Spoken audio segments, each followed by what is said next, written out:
This program on CCS-TV is presented by Southern Chautauqua Federal Credit Union, a community resource. This is a special presentation from CCS Sports.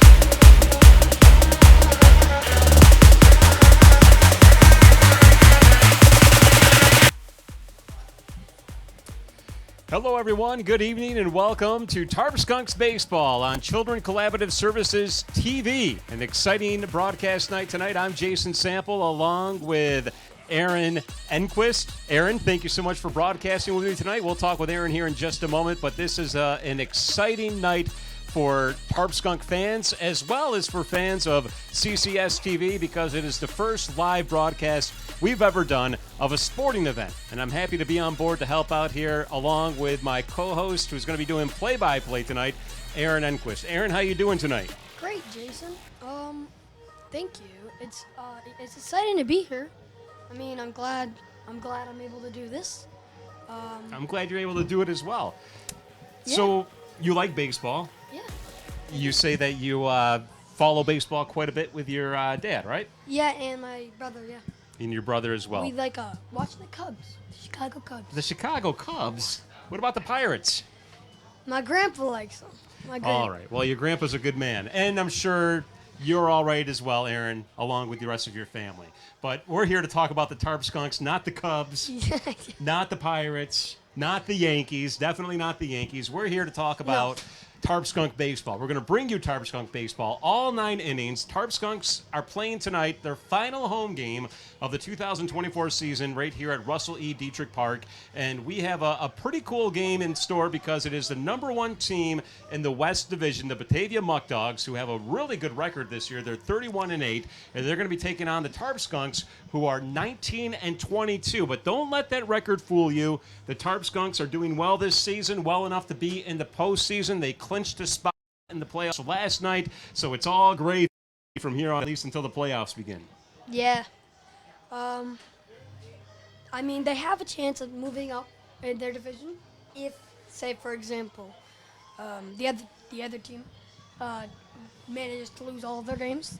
They should go 3 games left, correct? Sorry. Yeah, there's 3 more games to go, counting tonight. So, and then the Tarp Skunks, of course, will be in the playoffs, but they'll play on the road.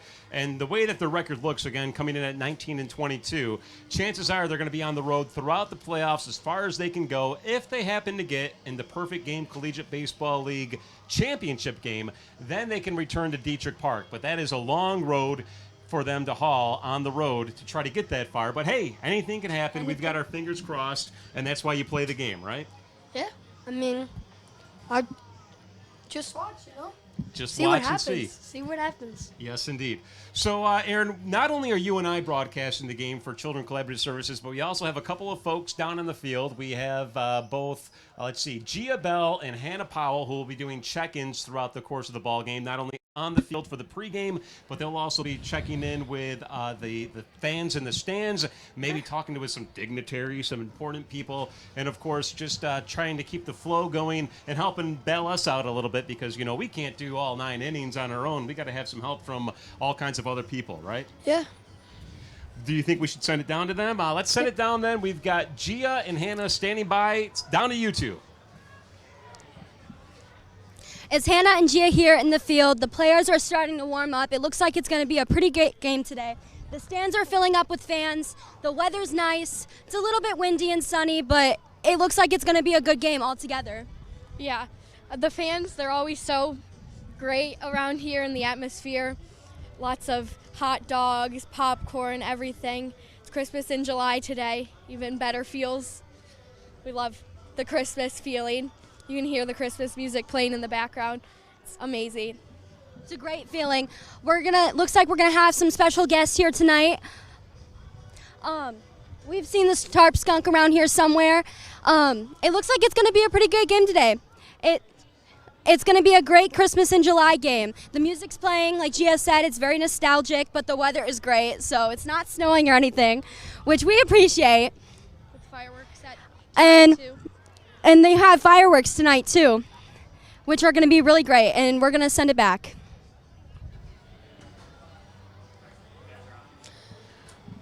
All right. I think they sent it back to us. They did, of course, as they mentioned, Christmas in July here at Russell E. Dietrich Park.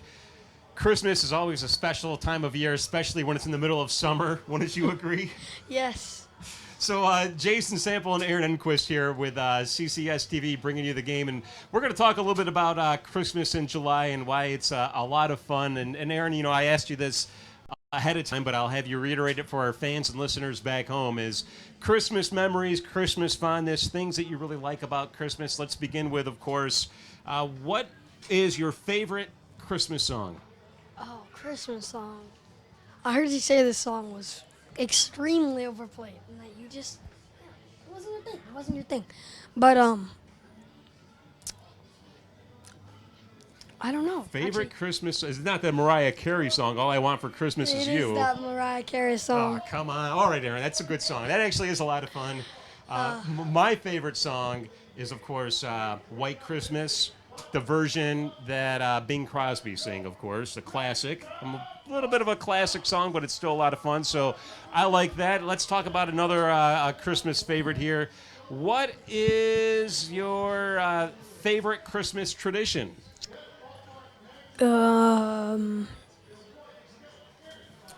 Having dinner with families, opening presents with family. We always go to my traveling to grandma's house. We always go to my grandpa's after Christmas. Okay, so you like that's one of your favorites.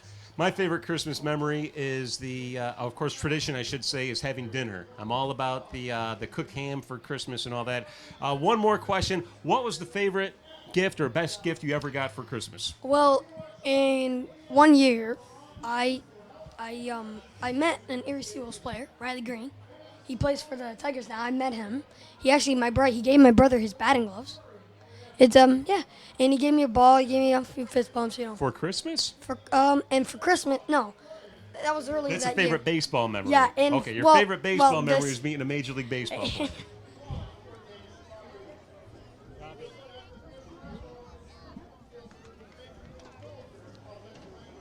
Baker Mayfield on it when he played for the Browns. Right on. That's awesome. Baker Mayfield. Yeah, he plays for Tampa now, if I'm not mistaken. Yes.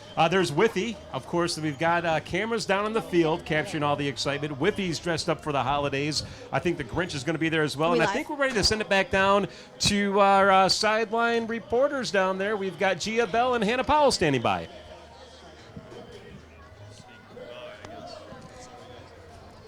Are we live? I'm here with the Tarp Skunk. How's it going? Good, yay! We're excited for a great game today. What's that sign say? I love the Tarp Skunk so much. From Ashlyn. Yay! Oh my gosh. Well, it's gonna be a great game today. We're so excited. Yes. Are you excited for Christmas in July?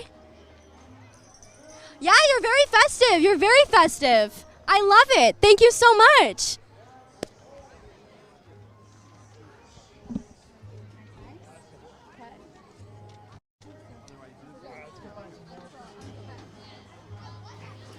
All right, so there was the check-in with Whiffy. Of course, Whiffy having a great season so far. And again, this is the final home game of the regular season for the Jamestown Tarp Skunks. If they happen to make it into the postseason and all the way into the championship game, we may have one more game here at Dietrich Park. But unless, of course, they can make it that far, this is the final home game of the season. So a great way to celebrate: fireworks.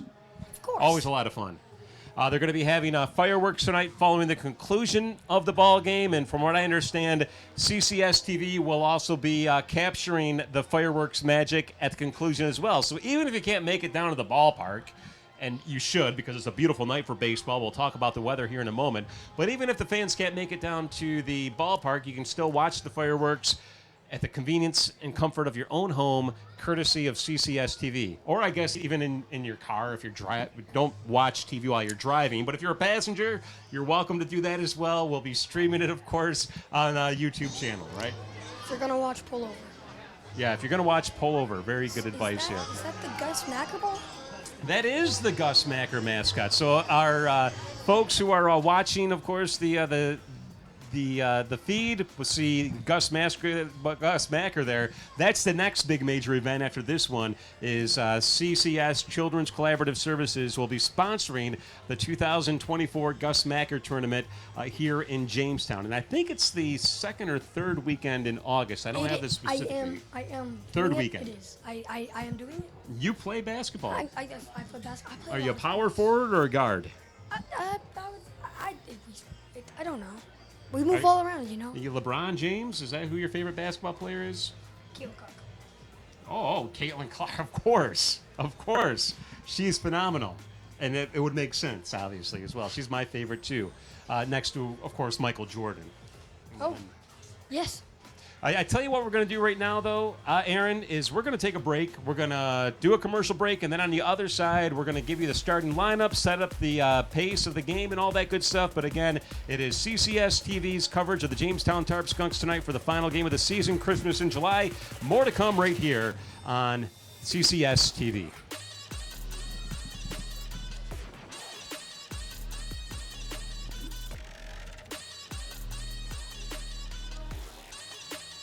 Is our mic clear?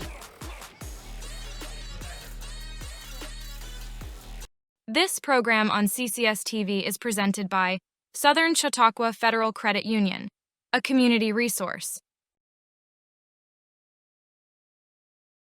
What's life like in Chautauqua County? It's where small-town charm meets world-class culture, where your downtime gets an upgrade across miles of lakes, state parks, and vibrant local vineyards, where you can live the high life at a low cost as your dollars go further and your roots grow deeper. Whether you're building a business or advancing your career, settling down or settling up, choose Chautauqua County, where every step you take is toward the life you love. Start your next chapter at livechq.org. Are you a middle or high school student passionate about journalism, broadcasting, filming, or editing? Join the CCS-TV Community Club. At CCS-TV, you'll get hands-on experience in our state-of-the-art studio, unleash your creativity, and dive into the world of broadcasting. Meet new friends, learn from industry pros, and gain valuable skills that set you apart. Ready to start? Learn more at ccs-tv.com/join. CCS-TV, empowering voices, inspiring futures.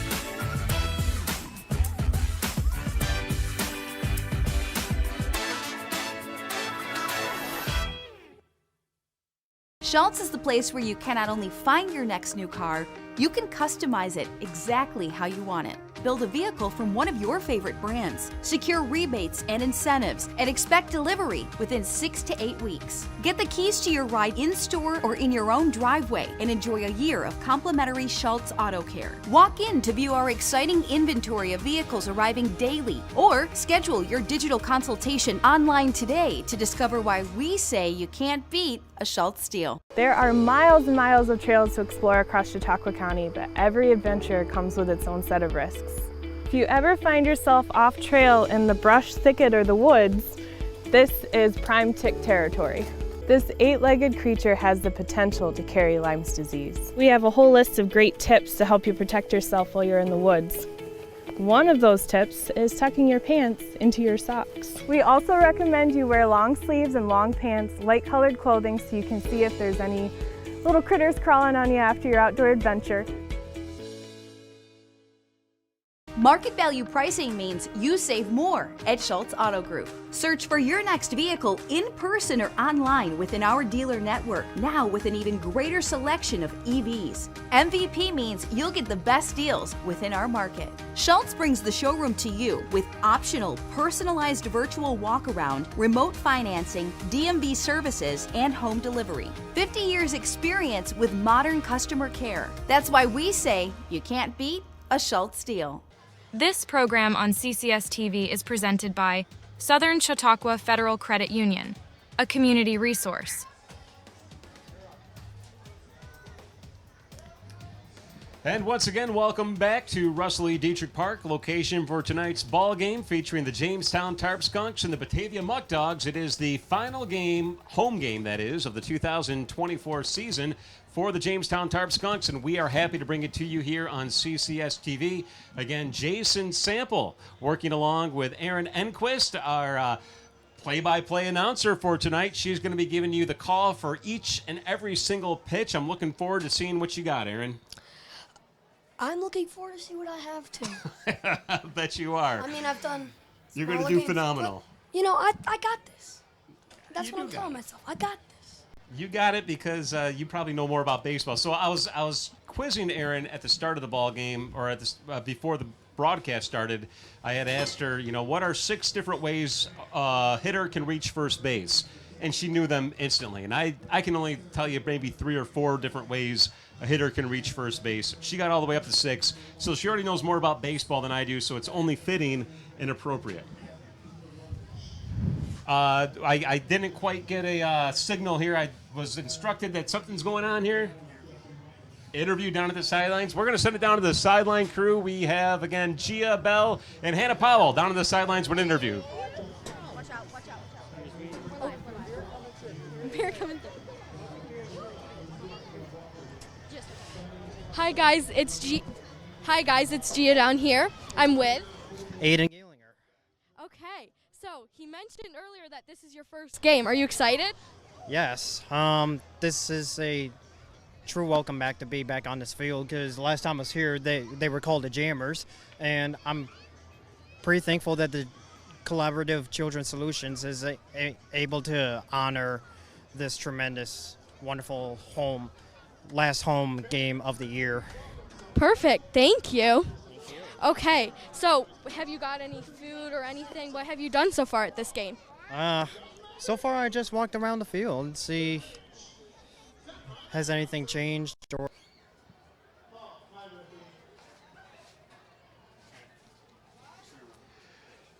And now we have the first pitch here at the center of the infield. It'll be the costumed characters who are our special guest tonight throwing out the first pitch. There is Gus Macker's mascot throwing out the first pitch. Ho, ho, ho. Here comes Santa Claus.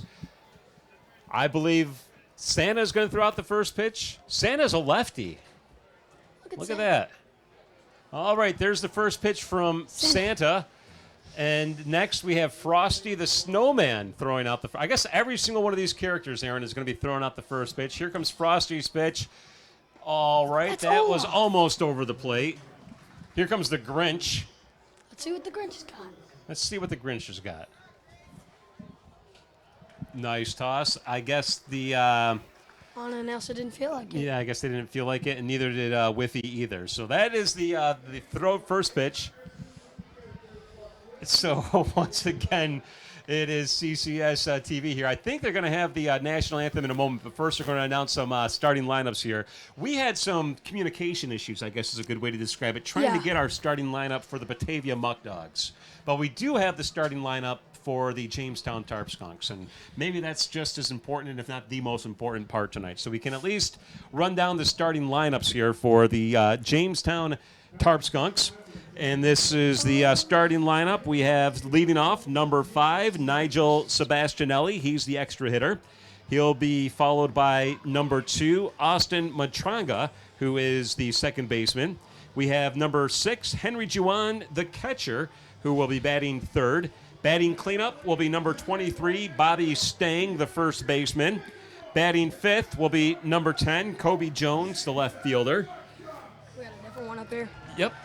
It says Aiden Wallace and Zach. It doesn't say Kobe Jones up there. Yeah, so the fans who are watching the screen, as Aaron pointed out here, may have a different lineup, but this is the lineup that was adjusted after we entered it into the system. So what I'm reading here will be the official starting lineup, and the graphics just couldn't get updated in time because, again, the communication issue of sending us stuff. So where was I at here? Batting fifth, we've got number 10, Kobe Jones, the left fielder. Batting sixth will be number 32, Zach Karos. Batting 7th will be number 9, Aiden Wallace, the designated hitter. Karos, by the way, playing third base tonight. We've got batting in 8th, number 44, DJ Stoyanovich, who is the right fielder. And we have batting ninth, number 48, Leo Doyle, who is the center fielder. And then batting 10th, because they do have 10 batters in the lineup, we have Brandon McLean Banks, who is the shortstop. And then Eli Shedd will be the starting pitcher tonight for the Jamestown Tarp Skunks. On the Batavia side, Go ahead and read down the Batavia lineup. We only know their last names. We might have some of their first names here. And if you need a hand with any of these, Aaron, let me know. But you go ahead and at least say the names of each person. Starting all the way down here on the list, I know it's confusing, is Hammond. Travis Hammond will be leading off. Travis Hammond will be leading off. He's an outfielder, for all we know. Then I believe Jake Butler will be batting second. Cooper Ramich will be batting third. James Bolton. We'll finish that afterward. I believe we have to stand for the national anthem Batting here, Aaron, and fourth. we probably won't sit down again until the game's over with.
All right, so there's the national anthem again. And Aaron, why don't you finish giving us the lineup here for the Batavia Muckdogs, the visiting team tonight for the ball game? I think you finished with, who was it? Cooper Ramich, right, was batting third. Who's batting fourth? James Bolton will be batting fourth. Justin Austin will be batting fifth. Sean Mendez will be batting sixth. Justin Espanol will be batting seventh. TJ Morris will be batting eighth. Caleb Walker will be batting ninth. And That would be Yankel Gonzalez sorry, is batting 10th. I gave you my sheet of paper, and it's hard to read the names there. So this game is just about ready to get underway, and we will have ourselves a first pitch here in just a moment. But before we do that, let's remind folks about the weather. The weather forecast for tonight. Beautiful night for baseball right now. At the first pitch, it's going to be 75 degrees, mostly sunny. A very subtle breeze picking up in the outfield, and it looks like it's blowing out of the ballpark, judging by the flag out there. Maybe coming in just a little bit here. And that is the weather forecast here.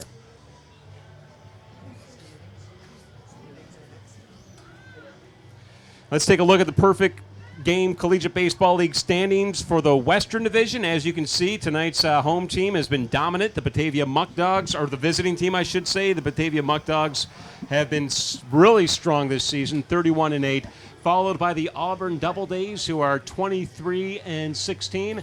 The Elmira Pioneers are 21-18. Jamestown Tarp Skunks are 19-22. And then you see the rest of the teams in the division. Niagara Falls, followed by the Geneva Red Wings, and then followed by the Newark Pilots, rounding things out.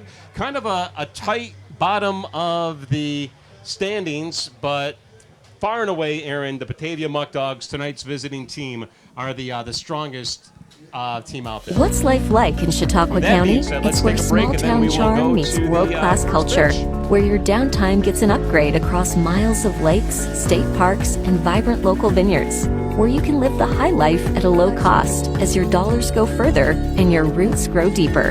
Whether you're building a business or advancing your career, settling down or settling up, choose Chautauqua County, where every step you take is toward the First life pitch you is a love. strike, and Start that your will next be chapter at to livechq.org. Are you a middle or high school student passionate about journalism, broadcasting, filming, or editing? Join the Second CCS-TV pitch Community Club. is a swing and At a miss for strike CCS-TV, 2. you'll get hands-on experience in Good our off-speed state-of-the-art. pitch there.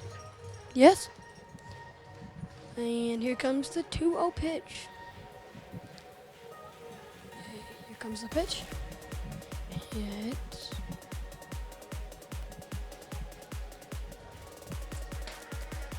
High.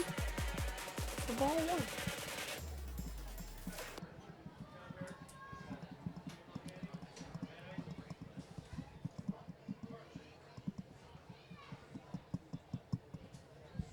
The pitch is That's a high High. pop fly and almost caught by Jamestown's left fielder, but he couldn't quite get over there in time. That would be Colby Jones who was chasing that one down, but just unable to get there. couldn't quite get there on that one. Close, but just not quite. Not quite. So the count is now 1-2, 1 ball and 2 strikes. Here comes the. No, sorry. Here comes the pitch.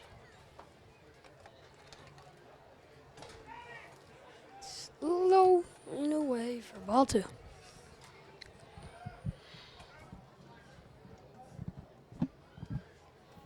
Comes the pitch. Ground out to the pitcher for 1 out. Thrown to the first baseman, and that's 1 out. Nice job there. That's a 1-3 ground out and 1 away here. And now we have Jake Butler, number 1, stepping up to the plate for the Muckdogs.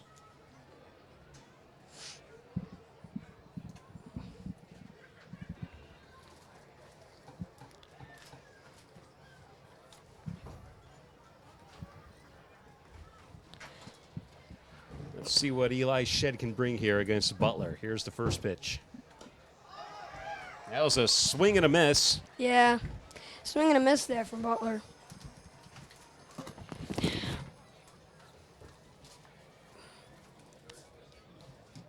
Butler, by the way, is batting .278 on this season. That's a decent batting average. Yeah. I mean, base hit down the middle for Butler. Yeah, he'll round first base and take a look, but obviously the ball gets in here. So the first hit of the game given up to Butler, a base hit. He'll be on first base. And now we have Cooper Ramich stepping up to the plate, number 47.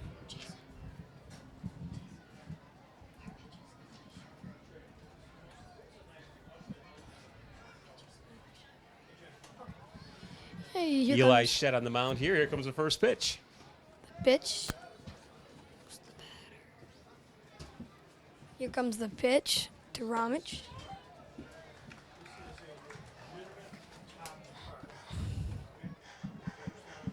Ramich batting .292. Average. This has their positions. Oh, a wild pitch over to Wild first base pitch. will send Butler all the way up to second base here.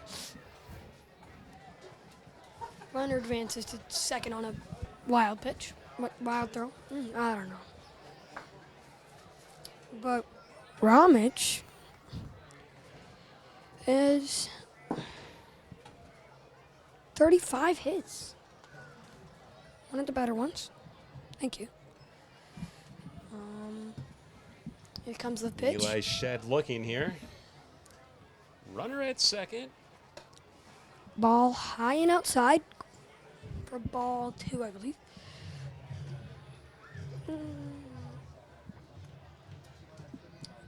Here comes. Here comes the pitch from Ramich. No, to Ramich from Shed. Runner steals, but it's fouled off. Fouled back our way. Almost landed in the press box up here, Aaron. Again, if you're just tuning in, it is CCS-TV.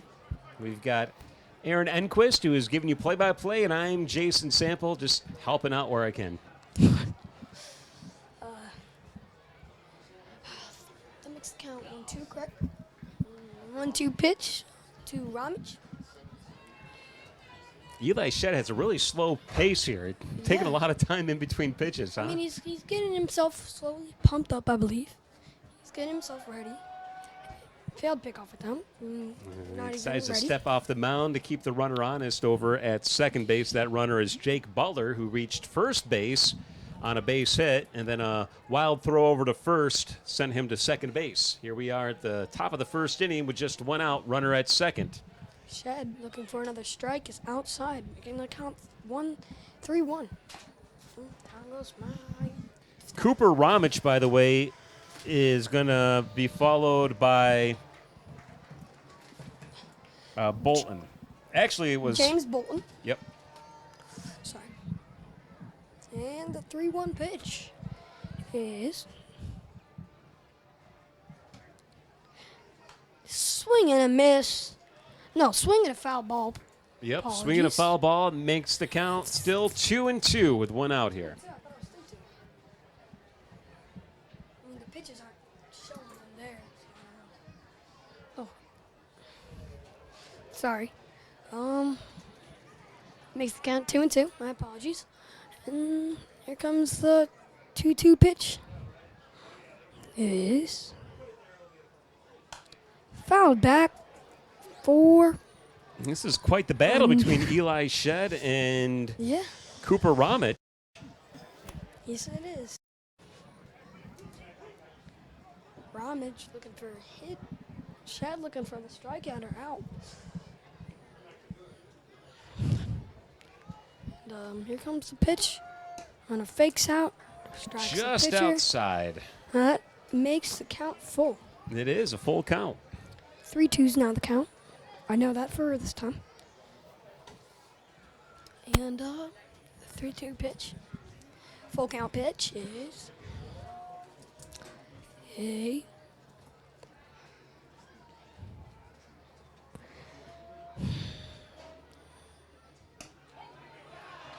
called strike 3. Caught Shedd him with a looking. strikeout.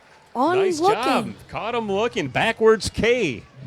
And that is the second out here of the top of the first inning. And now James, don't call me Michael Bolton, stepping up to the plate. Aaron, have you ever heard of Michael Bolton? Yeah, I have. I'm sorry. Okay, so take it away, Aaron. Well, Bolton is batting a 3.87 ERA. Time called on the field as Eli Shedd steps off of the Average, mound and not now gets ERA. back on the rubber. Bolton is batting a average of 3.87. The best on Batavia. Well, that's why he's batting cleanup, right? Yeah, he's batting. Yeah. I mean, a runner is in scoring position. And that was just outside for a ball, by the way. It makes the count 1-0. 2 outs here, top of the first inning. One runner on board at the second. That would be Jake Butler for the Batavia Muckdogs. The 1-0 pitch is swing.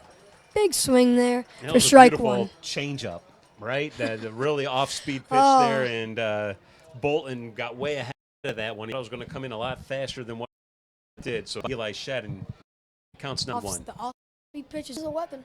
It can be.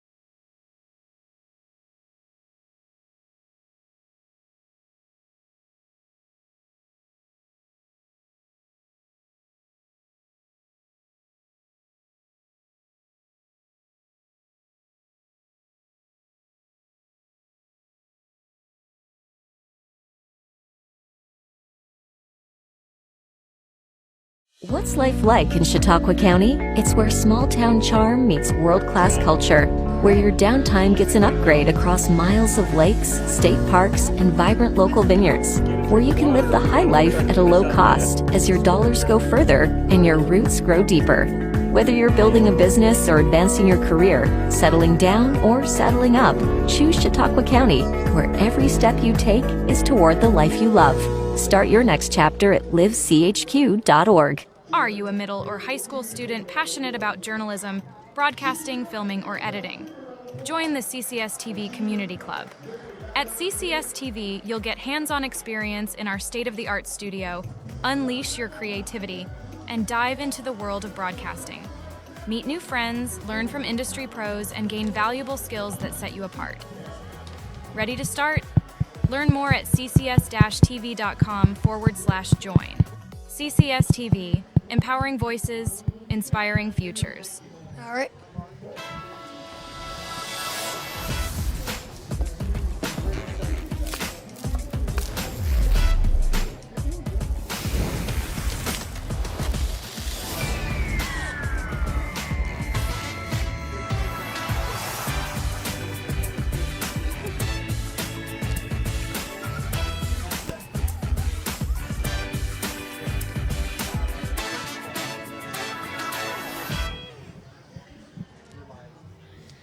And we're back here at Dietrich Park.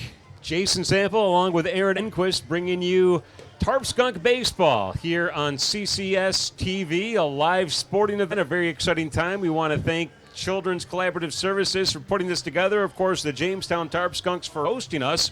And, of course, the Batavia Muckdogs for coming into town to take on the Jamestown Tarp Skunks. It's Christmas in July here, and it's also a great celebration because we have fireworks following the conclusion of the game.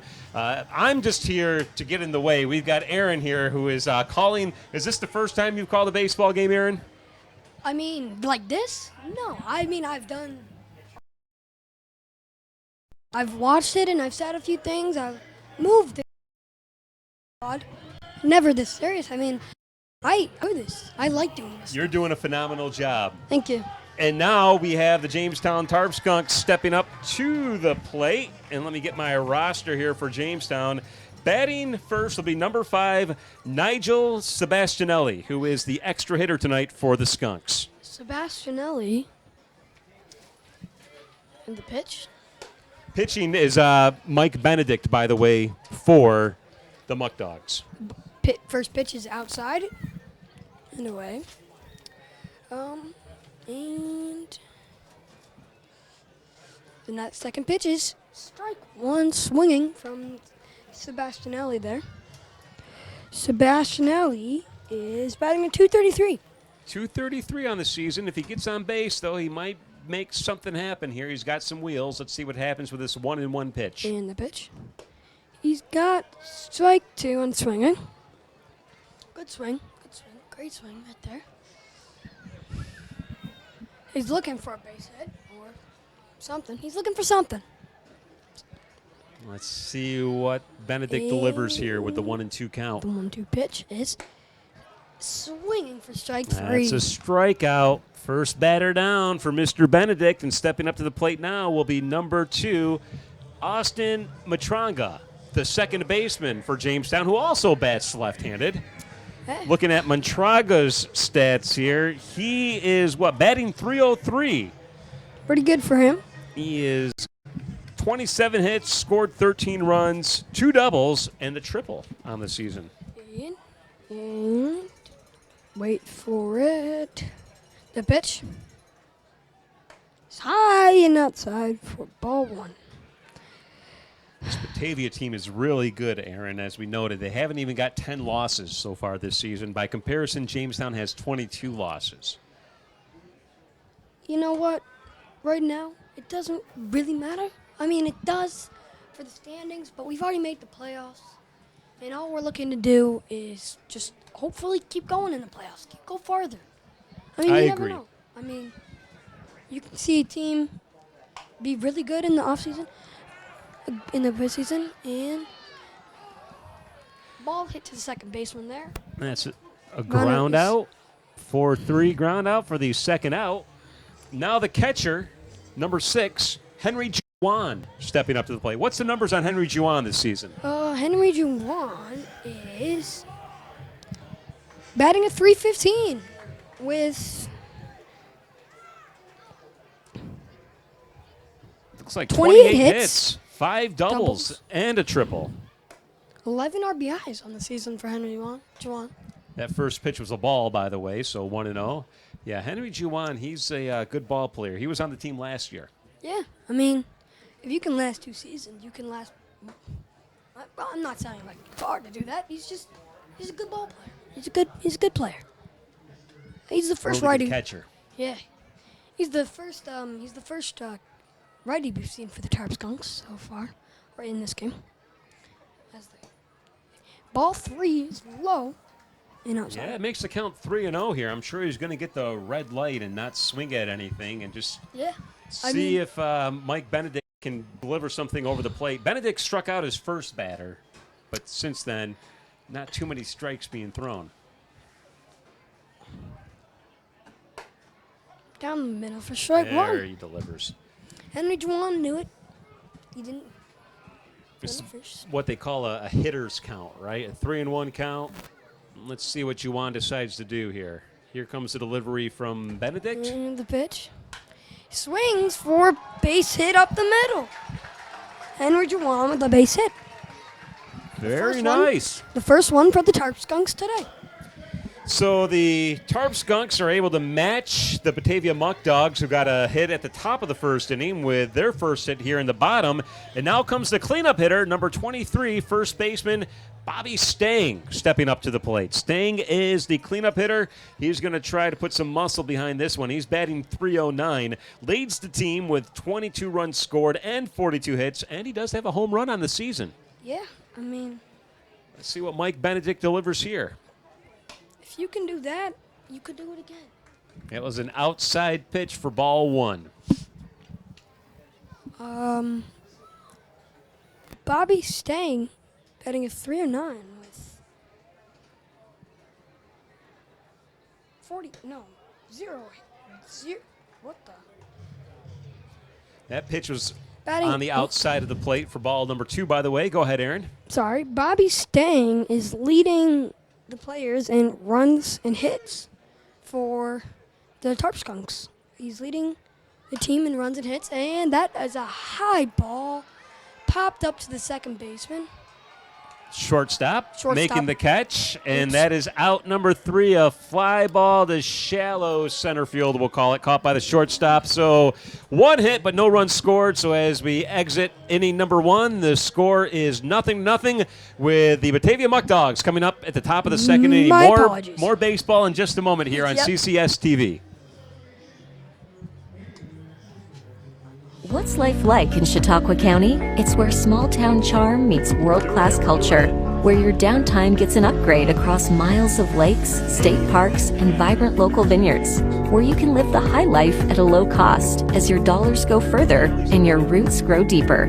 Whether you're building a business or advancing your career, settling down or settling up, choose Chautauqua County, where every step you take is toward the life you love. Start your next chapter at livechq.org. Are you a middle or high school student passionate about journalism, broadcasting, filming, or editing? Join the CCS-TV Community Club. At CCS-TV, you'll get hands-on experience in our state-of-the-art studio, unleash your creativity, and dive into the world of broadcasting. Meet new friends, learn from industry pros, and gain valuable skills that set you apart. Ready to start? Learn more at ccs-tv.com/join. CCS-TV, empowering voices, inspiring futures.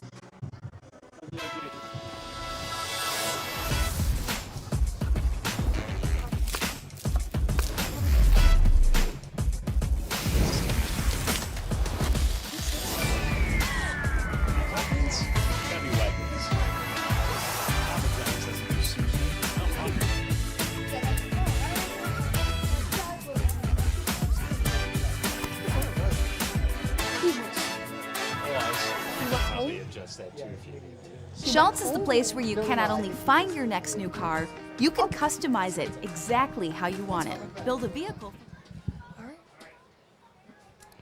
All right, and we're back. The Batavia Muckdogs now batting. Justin Austin at the plate for Batavia.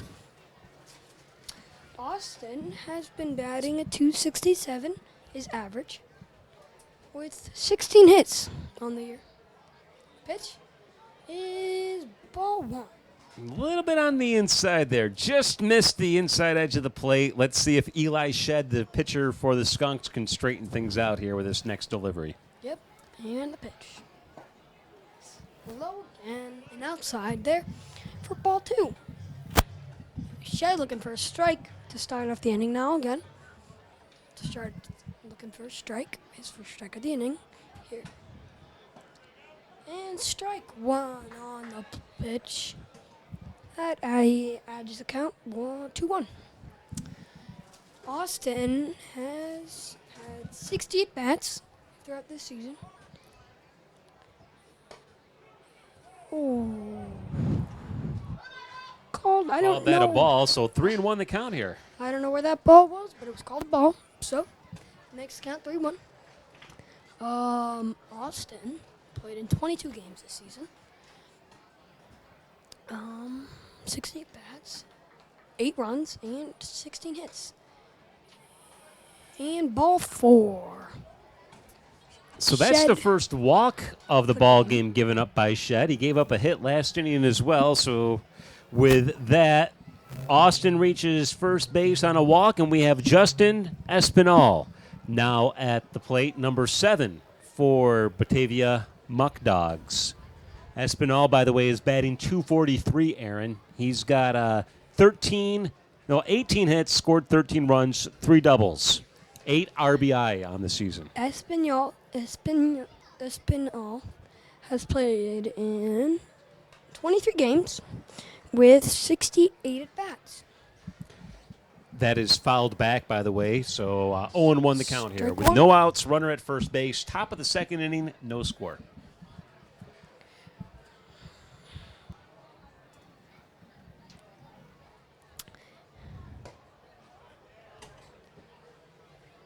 I don't know if Jamestown's beat Batavia at all this season. Be nice to watch them get a win tonight against them. Yeah, they're looking for it. They can pull it off. I mean, it's not impossible. It's never impossible. You could beat the best team in the league. Doesn't matter. But, they have to put an extra effort in a little bit. What is a muck dog? I don't know. I don't know either. I am interested now. You got me intrigued. Well, the pitch from Shed, a runner on first. And here comes the pitch. Strike one.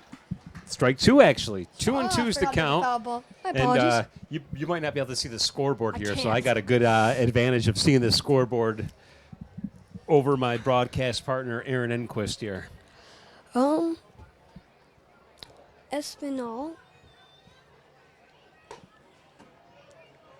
Espinal is... That was outside for a ball, so 3 and 2 the count here. We got a full count Espinal against Espinal. If he reaches base, well, regardless, TJ Morris is on deck, Yes. and he'll be coming up to the plate next. But here's the 3 and 2. Fair foul ball hit. Yeah, hit hard down the third baseline, but just a Yeah. little foul. So we'll do it over again with a 3 and 2 count. Yep. Damn. Shed looking for a strikeout here. Or possibly a ground to the second baseman or shortstop for a double play. Or ground to anyone for a hopeful double play. And here comes the pitch. Foul tips in his glove. First strike 3. That makes it 1 out. That is Eli Shed's second strikeout of the ball game. So that is 1 out here. We still have a runner at first, and now TJ Morris, number 37. Morris has been hitting a .255 on the average this season. Actually, it's not. It's Justin Espinal. That was Sean Midas who struck out. My apologies. Sorry about Mindis that. is who struck out there. Now Espinal's at the plate. Espinal's back. I Sorry, already said guys. all his stats. That's fine. Everyone makes mistakes. Sorry I let you down.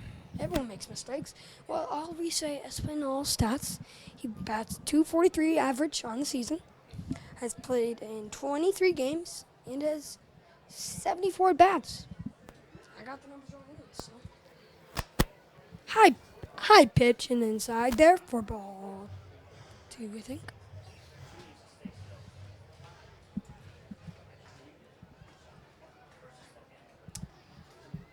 Let's talk about the colleges next thing.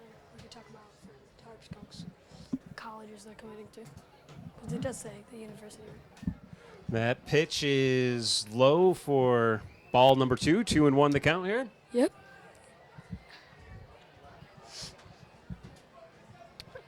Do we know where Espinal actually plays? Like, what is his position? And 2-2. Scotland is. 2-2 the count, right? Yes. Is that what the scoreboard says? Shed is looking for a strikeout. Second on the inning. Just a simple out. Fly out, pop out. Sacrifice fly. Runner steals, but it's foul tipped. Now the count is still 2-2. Espinal has 13 runs and 18 hits on the season with 2 doubles, 0 triples, 0 runs, 11 RBIs, and 11 RBIs. And he hits a high ball to the left field. Colby Jones covers. Runner gets back to first in time. And Nice job of tracking that one down. I thought it might have been over his head for a moment there, but Colby Jones has some wheels, and he was able to track it down and pull it in for the second out here. And we still have a runner at first base, but 2 outs here. Jamestown could get out of this one after giving up the first batter of this inning a walk and getting him on base. Eli Shed is looking for any way out of this half inning here. This is And pitch number 1 is a base number hit 12, down T.J. Morris swings at the first pitch here and hits it up to Colby Jones for a hit. So runners at first and second now. Who's batting? This will be Walker. Caleb Walker, I believe. Walker is batting. The double odds, 2 zeros. What is that? That's his numbers, 2 zeros. Walker is batting at .247 with 31 games played, 73 at-bats, and 16 runs and 18 hits, 1 double on the season. And So Mendez is on second. Morris is on first, and Walker here trying to 14 RBI. drive in the first run of the ball game here, top of the second inning. Ball is way inside, almost hit him, but he moved out the way in time.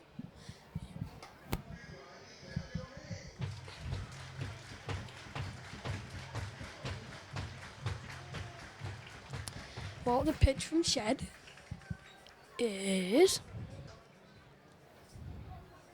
Sorry, I was a little early. Pitch from Shed is called strike 1.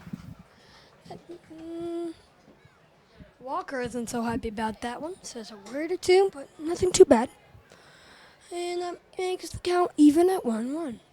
2 outs, runners on first and second. And here's the pitch from Shed. He's set and outside. Just misses the zone there. They almost didn't do it. 2-1 the count here. Runners at first and second, 2 outs. Eli Shed trying to get out of this one here without giving up a run. Here's the pitch. That'll be outside for a ball. 3-1 the count. Shed is really looking to get out of this quickly, but bases could be loaded, bases could be not loaded. Walker, meanwhile, batting left-handed here, looking to see where the right fielder's playing down there, and he's got a little bit of room along the foul line. And ball 3, but it does matter because runner does not still home, but That was a walks on wild, the plate. wild pitch doesn't really matter because it would have been ball 4 anyway. Unless the runner's still home, but it did not. So now we got the bases loaded, Aaron. And now the Tarp Skunks have got to prevent a run from getting across. We're We in a are little bit of a number 24. Yankiel Gonzalez. You got it. Yankiel Gonzalez trying to drive in a run here. Gonzalez has 1 triple, 2 doubles in his batting at 167. 167 batting average isn't all that great, so maybe the Skunks can still get out of it here. With the bases loaded, but they do have 2 outs against the Batavia Muckdogs. Yeah. And here's the pitch to Gonzalez. Big swing and a miss there for strike 1.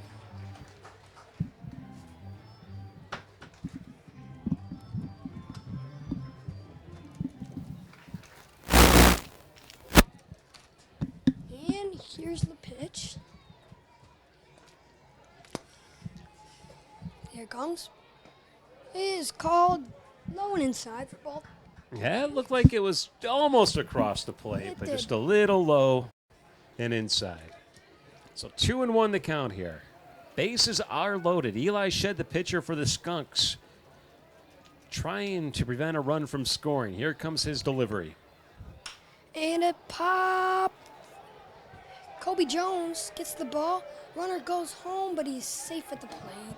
2 runs scored. Rough one there. Eli Shed.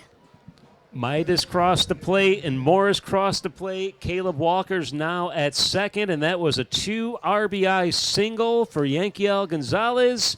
Even though he's only batting 167 on the season, he showed that he could get the job done there with runners in scoring position. We're back to the top of the lineup now with Hammond at the plate. Travis Hammond is batting a 300. He grounded out to start the ball game. He's played in 32 games of the Batavia Muckdogs. 32 games and has 68 bats, and he has 32 runs scored. 1 second, I gotta watch the pitch here. And it's a pickoff attempt. They get him in a pickle. Made by the second baseman. Sends the runner 4. He's safe with a wild throw. Runner easily advances to second. Oh, they almost had him in the rundown, too, but the throw just got a little bit away from the shortstop for Jamestown. And as a result, the runner was able to advance on to third and then all the way into home. But what a nice pickoff move by Eli Shed there. I thought it was going to get him in a rundown between second and third. Then the ball got away from him there. And that's baseball. Yeah, can't do much about it. A run scores on the air from the shortstop or second. And that makes the score, what, 3-0 now? 3-0 now. Yep. With runners in scoring position again. Hammond has 18 hits. No, I'm sorry. 2 doubles. Here's the pitch to Hammond. That'll be a strike. 1-1 the count here. Strike 1 to Hammond. 332 games played, 2 bats. 32 runs, 18 hits, 2 doubles, 1 home run from Hammond. No, 1 triple, no home run. I apologize. Sorry, Hammond. High pitch inside. Almost caught his jersey. So here we are now. The count's 2-1 with 2 outs, runner at second. The score's 3-0. Batavia leading Jamestown here in the top of the second inning. Sorry about that. All right. And the ball's hit high. It's carrying. That ball's not getting in. That ball is not staying in and goes out. It stays in the physical, not bullpen part. Really good turnout for tonight's ball game. I mean, the stands are pretty much full on the home team side. The grandstands are full and at least halfway filled up over on the visiting team sides. Again, this is the final game of the regular season for the Tarp Skunks, so if you didn't see any baseball yet this year. At home, yes. You're right, Aaron. Thank you for correcting me. I'm sorry. It's fun. 2-2 is the count. Oh, I'm sorry. 2-2 is the count. With 2 outs. Shed with the pitch to Hammond is a Great stop by the first baseman. Great throw to end the inning. So after an inning and a half here, the score is Not 3-0. Inning and a half to end the inning, half inning. The half inning score is 3-0. We'll take a break and see you on the other side. More Tarp Skunks baseball to come in a moment on CCS-TV.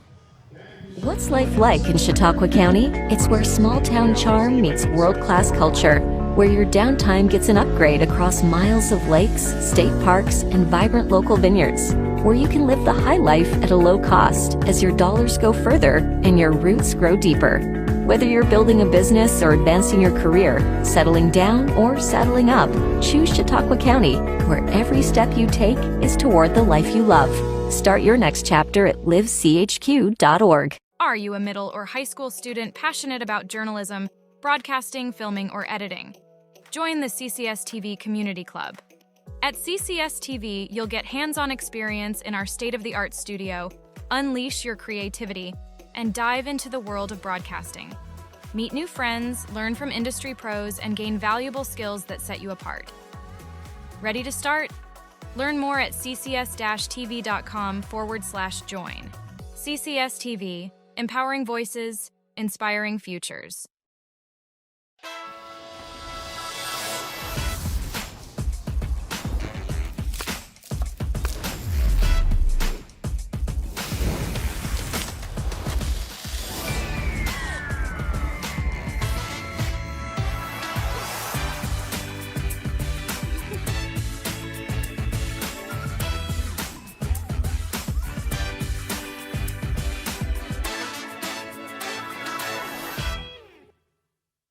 Schultz.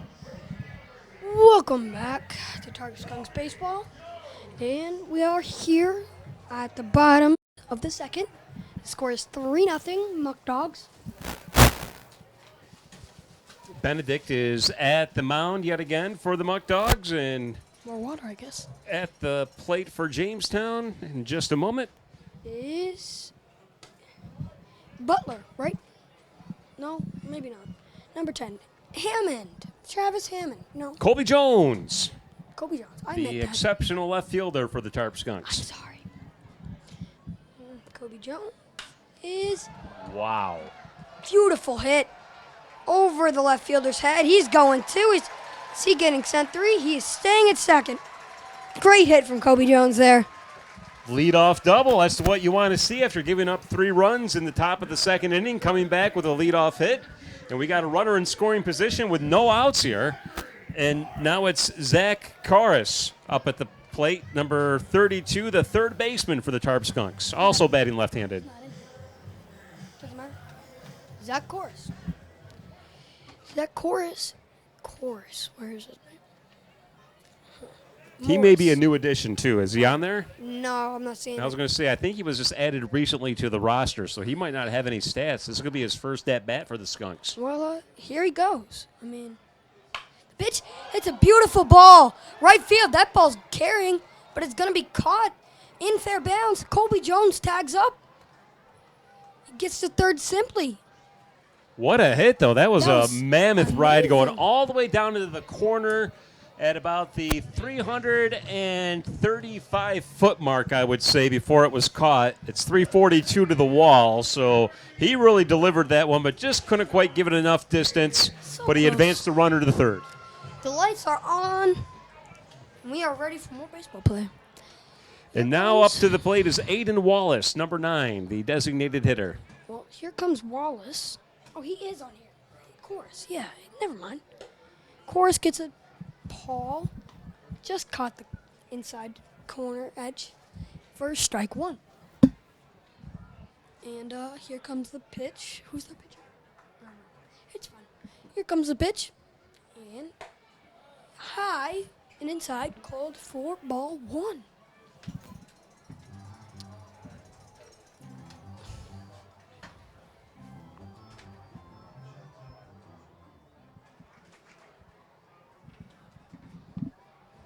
Here comes the pitch from Benedict. He's taking his time waiting for the right call. Here it comes. That'll be outside for a ball. Sorry, Aaron, I didn't mean to step on your toes. No, I'm sorry. I'm sorry. My dad messaged me. I just wanted. he wants to just make sure I'm all right. And sorry about that. But, I'm back now. So, the count is 2-1 to Wallace. He hits it back at us. That ball came close to us. He Almost got us. The camera. Almost came into the press box here. I mean- It won't be the first time, and it probably won't be the last. We're out here, like, rooting for you, kind of. Well, I mean, we're being generally everyone.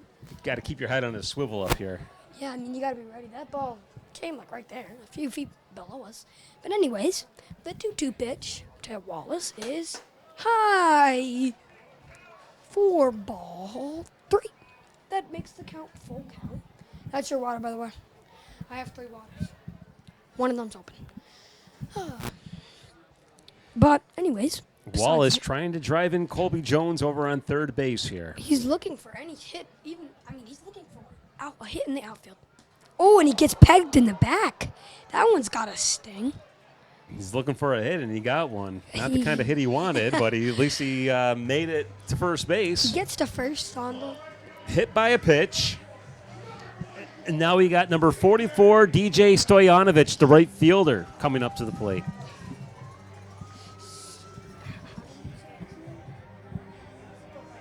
Stoyanovich, S-T-O-I-N. Stoyanovich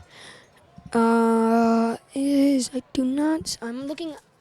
Stoyanovich, is he on the stat sheet? I figured I couldn't find a course name. I was looking at the Batavia Muckdogs. Apologies. But, Stoyanovich doesn't look like it. Nope, I'm not seeing anyone. That first pitch, by the way, was a strike, so 0-1's the count. I'll see if I can't find Stoyanovich on here. It says 1. Oh, no, it says 0-1. I was looking at the wrong thing, but 1 out. Stoyanovich is Foul batting tip, .232 on the season. How did you find him? Oh, he was at the end.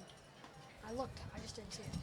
Apologies to Stoyanovich. 26 hits, 3 doubles, leads the team in runners batted in. So if anyone can take Jones in, it'll be Stoyanovich. He's got 22 RBI. He's looking for 23 here, maybe. So, is it all right? And here's the pitch to Stoyanovich. Rhymes pitch to Stoyanovich. Foul tips that one again. Hits the catcher again. That'll make the count 0-2. Still staying alive on that one. Stoyanovich at the plate, and then we will have Leo Doyle, number 48, who will be on deck. And then if My apologies. we are able to get to the batter after him, it'll be Brandon McLean Banks, who will be the final hitter in the lineup before we get back to the top of the order. As long as he does not ground out into double play, we will see the bottom of our order with McLean Banks. Brandon McLean Banks. Anyways, here comes the pitch. Benedict's taking a long time between pitches, eh? Yeah, the umpire went to go talk to him on that last one. But that's ball 1. Just misses the zone. Umpire talking to him just gave him a second to warm himself up.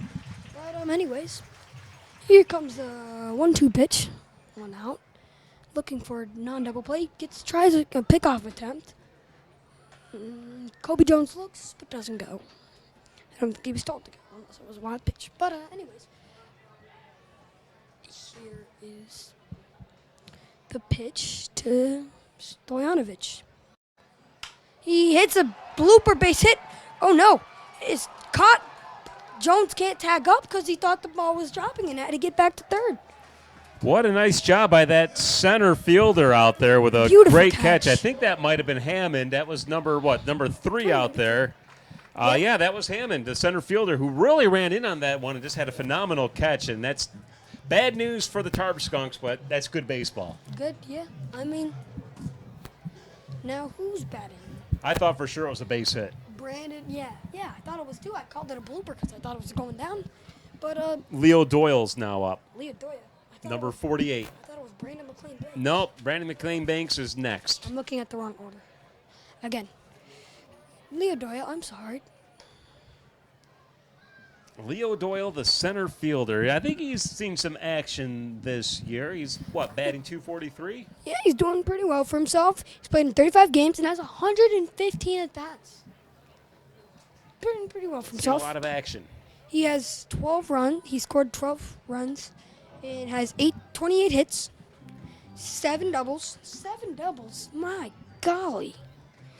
Good But, golly, Miss Molly. 7 doubles, eh? Yeah, and he has 17 RBIs. He's doing pretty well for himself this season. He's looking for maybe another RBI. He's just looking for a hit here. Doesn't really matter how. Well, it does, but, he wants to get on base. Go, go, go. A run scores on a wild pitch. Runner's going second. Run scores. Colby Jones gets to the base. Runner scores from second. And Colby Jones scoring from third, and we have Aiden Wallace now on second base. Aiden Wallace advances to second base. And that Leo Doyle, with a runner in scoring position now, is hoping for a hit here. Or any way to hit here. And let's see what happens. Doyle Well, they got the with, goose egg 2-0 off the pitch. scoreboard. And 2-1 is called, and now it's called 2, and now the count is 2-1. McLean Banks trying to keep something going on here. The score is now No, 3-1. that's Doyle. That's Doyle. Was that still Doyle there? Yeah, that was a wild pitch. A wild throw. No, no. You're I right. don't It know. is Doyle. Time is called on the field.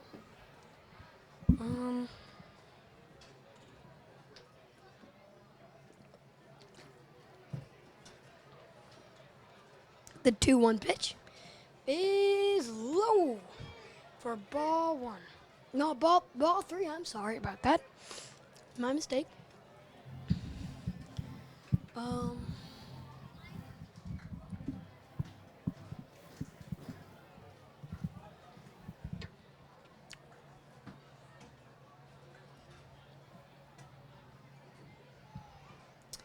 But here comes the pitch.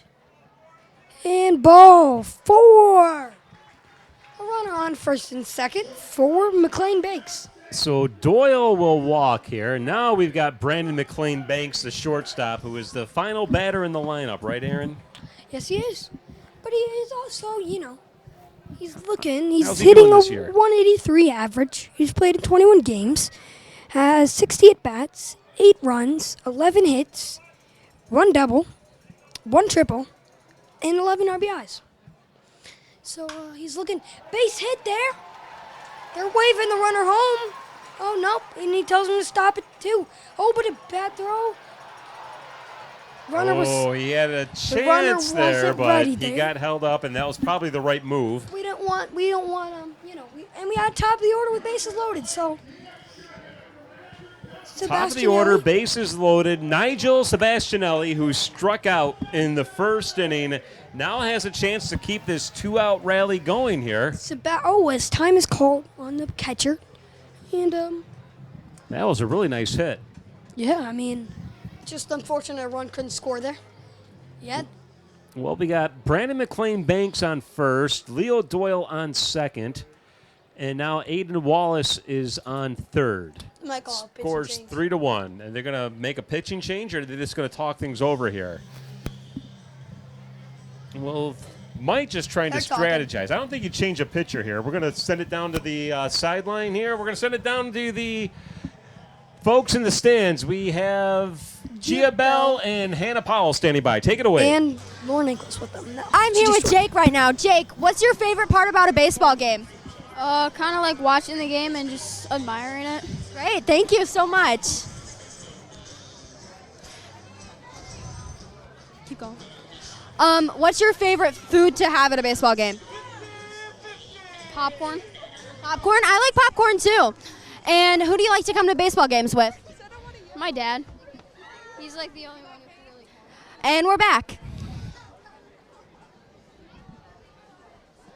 There you go. Ready for some action here back at the stadium. After they talk things over on the mound, I want to thank, I think that was Hannah Powell, who was down there doing the interview. And now we're ready to begin again with the new batter at the plate. Bases loaded with 2 outs. Nigel Sebastianelli. He hold himself back, but it is called a strike anyways. Sebastianelli was struck out by Benedict back in the first inning. He has a chance to get even here. If he can get a base hit, he might be able to drive in a run, if not two. Sebastianelli's hitting a .233 with 33 games played in 103 at-bats. And the pitch. 15 runs, 24 hits. That pitch was outside for ball number 1, by the way. 1 double, and 7 RBIs. And he's looking for 8 or 9. So the pitch to Sebastianelli, the 1-1 pitch is inside and low for ball 2. That makes the count 2-1. Sebastianelli's up in the count. And here comes the pitch from Benedict, right? It's Benedict. I just want to make sure I'm pronouncing it. Pitch is out. Oh, my apologies. The pitch is in called strike 2. Makes the count even. 2 outs, 2-2, and the scoreboard is 2-2-2 for the ball, strike and outs. But anyways, that's unimportant at this point. Benedict is called time. What's the count here? 2-2, triple deuces. Two outs, 2 balls, and 2 strikes. Triple two. And I say 2 in French. I'm learning French in Duolingo. Anyways, the pitch is a swing and a miss for strike. Well, swing and foul tip, but it's caught. 1 run scores for the Tarp Skunks. And the final for this inning, 4 runs scored, 3 for the Batavia Muckdogs, 1 for the Tarp Skunks, and that's. And we'll take a break and come back for the 3rd inning here in just a moment. You're listening to CCS-TV. We'll be back in a minute. This program on CCS-TV is presented by Southern Chautauqua Federal Credit Union, a community resource. You gotta take a break. Boy, that was almost. Get ready, Jamestown. The Gus Macker 3-on-3 basketball tournament is back this August, bringing non-stop excitement and fun for everyone. Experience the thrill of street basketball at SUNY Jamestown Community College, Saturday, August 10th and Sunday, August 11th, where teams of all ages and skill levels come together to compete and showcase their talents. This event, led by Collaborative Children's Solutions and co-hosted with the City of Jamestown, is more than just basketball. It's about community, sportsmanship, and making memories. Thanks to our generous sponsors, including the Southern Chautauqua Federal Credit Union, this year's tournament promises to be bigger and better than ever. Join us for an unforgettable weekend filled with action-packed games, fun activities, and community spirit. Don't miss out on the 2024 Gus Macker 3-on-3 basketball tournament in Jamestown, New York. If you can't make it in person, watch the action live on CCS-TV.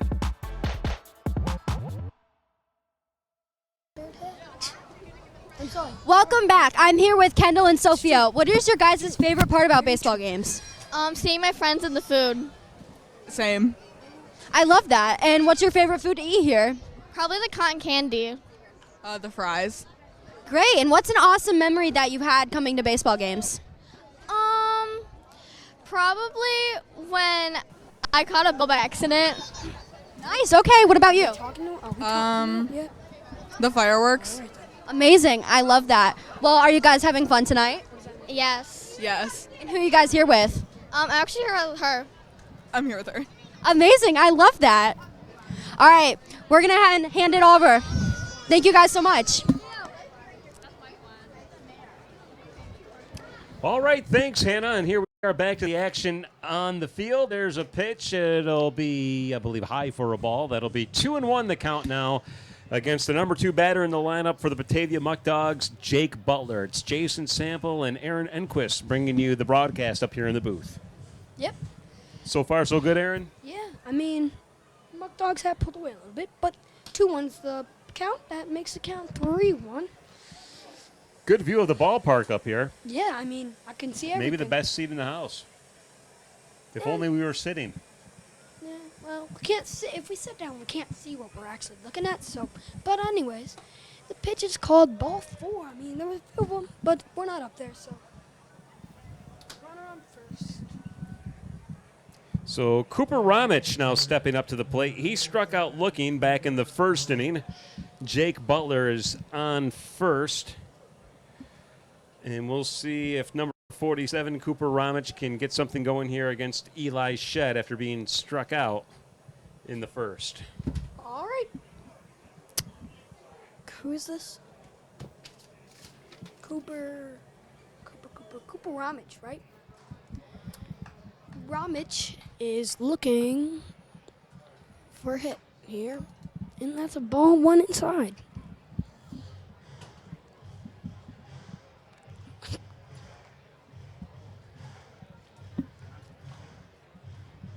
Looking at our view.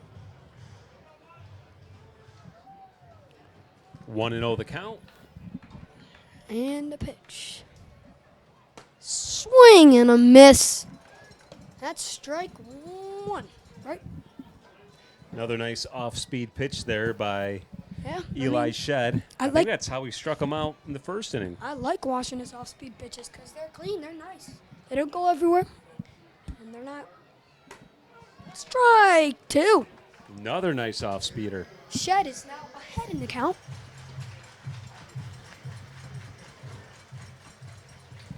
But here's the pitch to Ramich, and runner steals on the plate, but it's fouled back. That ball is going about to hit. You know what? It didn't hit anyone straight off it, so I'm glad about that. But ooh, that was louder than it should have been. But Ramich is looking for, I believe, his first hit of the game.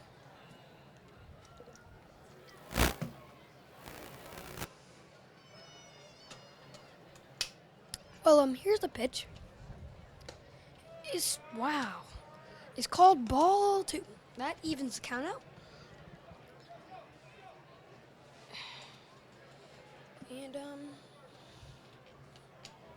here's the pitch.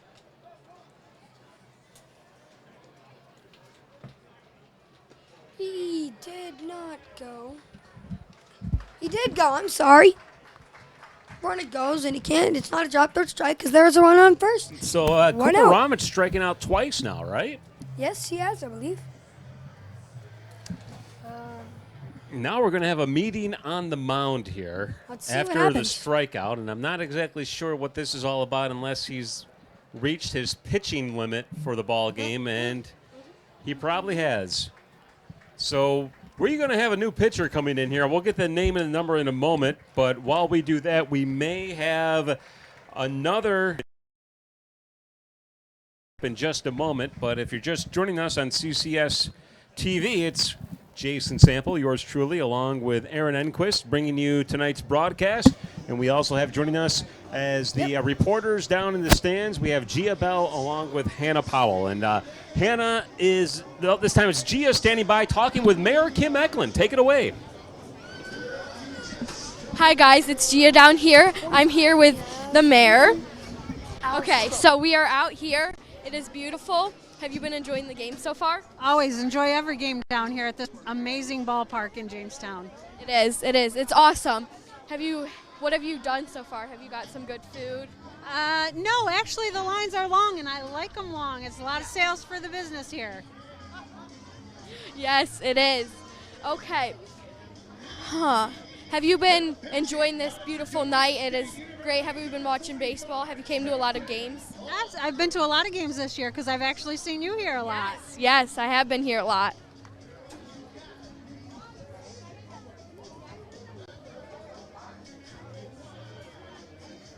Here, it's wonderful to hear from Mayor Eklund, the mayor of Jamestown, New York, and a great job with the interview by Hannah Powell. And we have a new pitcher warming up here. It is Peyton Ahlstrom. He is a Dunkirk, New York native. He is a senior at Fredonia State University. My broadcast partner had to step out for a moment, Aaron Enquist. So, we're waiting for Peyton Ahlstrom to finish warming up. We'll take a look at his stats. He's started one game so far. He's pitched 16 innings. He's given up 14 hits, 9 runs, all of which have been earned, walked 12, and struck out 13. He has an ERA of 5.06. And Aaron's back here. Aaron, you are ready to begin the broadcast here. Peyton Ahlstrom is now the pitcher for the Skunks. Ahlstrom? James Bolton, I believe, is at the plate. Okay. Ahlstrom is looking for a strikeout. Runner goes. He's backed up's bad. He's going 3. And the throw is not rushed, and he is safe. Runner steals second, but ends up at third. So Jake Butler now at third base after stealing second and an errant throw by the catcher, allowing him to advance to third base. So here we are with just one out here in the top of the third inning and a runner in scoring position 90 feet away from the plate at third. And Peyton Ahlstrom here, ready to pitch again. Ahlstrom with the pitch is a ground ball. Run scores on the play. But there's 2 outs. Run does score, but that only affects the score again. It's like 3-0 again. Is someone knocking? Oh, it's just. I don't know if there's anyone in there. I don't know. So 2 outs now, and number 31 stepping up to the plate. That's that is Justin Austin. Let me see.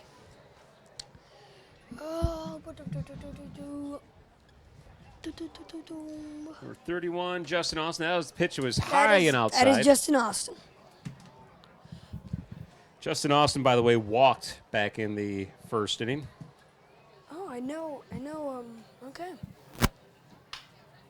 And that ball's gonna land foul almost in the bullpen.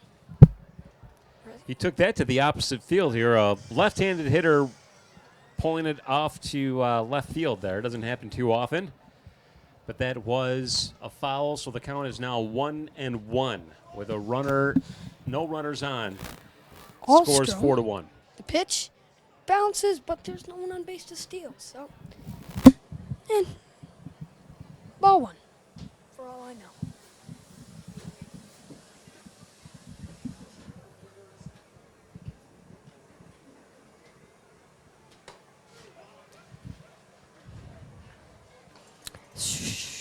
Counts 2-2.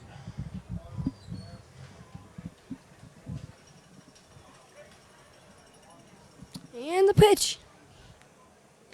Swings for strike 3, is tagged out. So there you go. 1 run scored. Scores now 4-1, but that is a strikeout by Peyton Ahlstrom. So we're heading to the bottom of the third inning. The score is 4-1. We'll have more baseball in a moment on CCS-TV.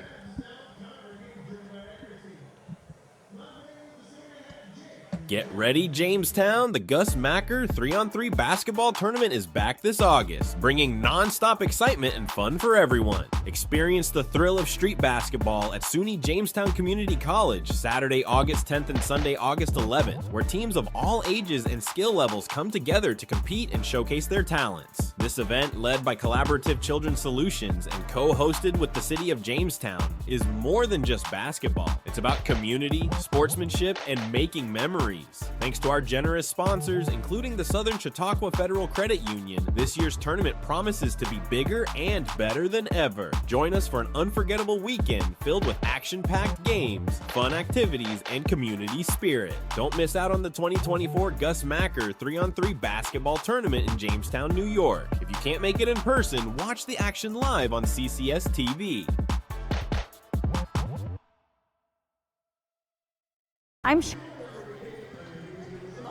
I did come to a few Starfield games every now and then. What's your favorite thing about the game? Seeing my friends, hanging out with them, and the food. What about, how do you feel about Christmas in July? It's your sister. I don't know. It looks Okay. like you. Back to you.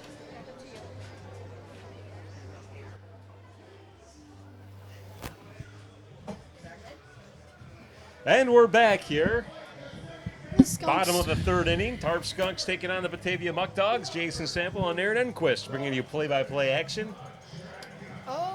We got, I don't see him. Oh, Austin Matsrango, right? That's number 2. I don't know this. I don't know anymore. But he gets a base hit down, through the second and first base gap.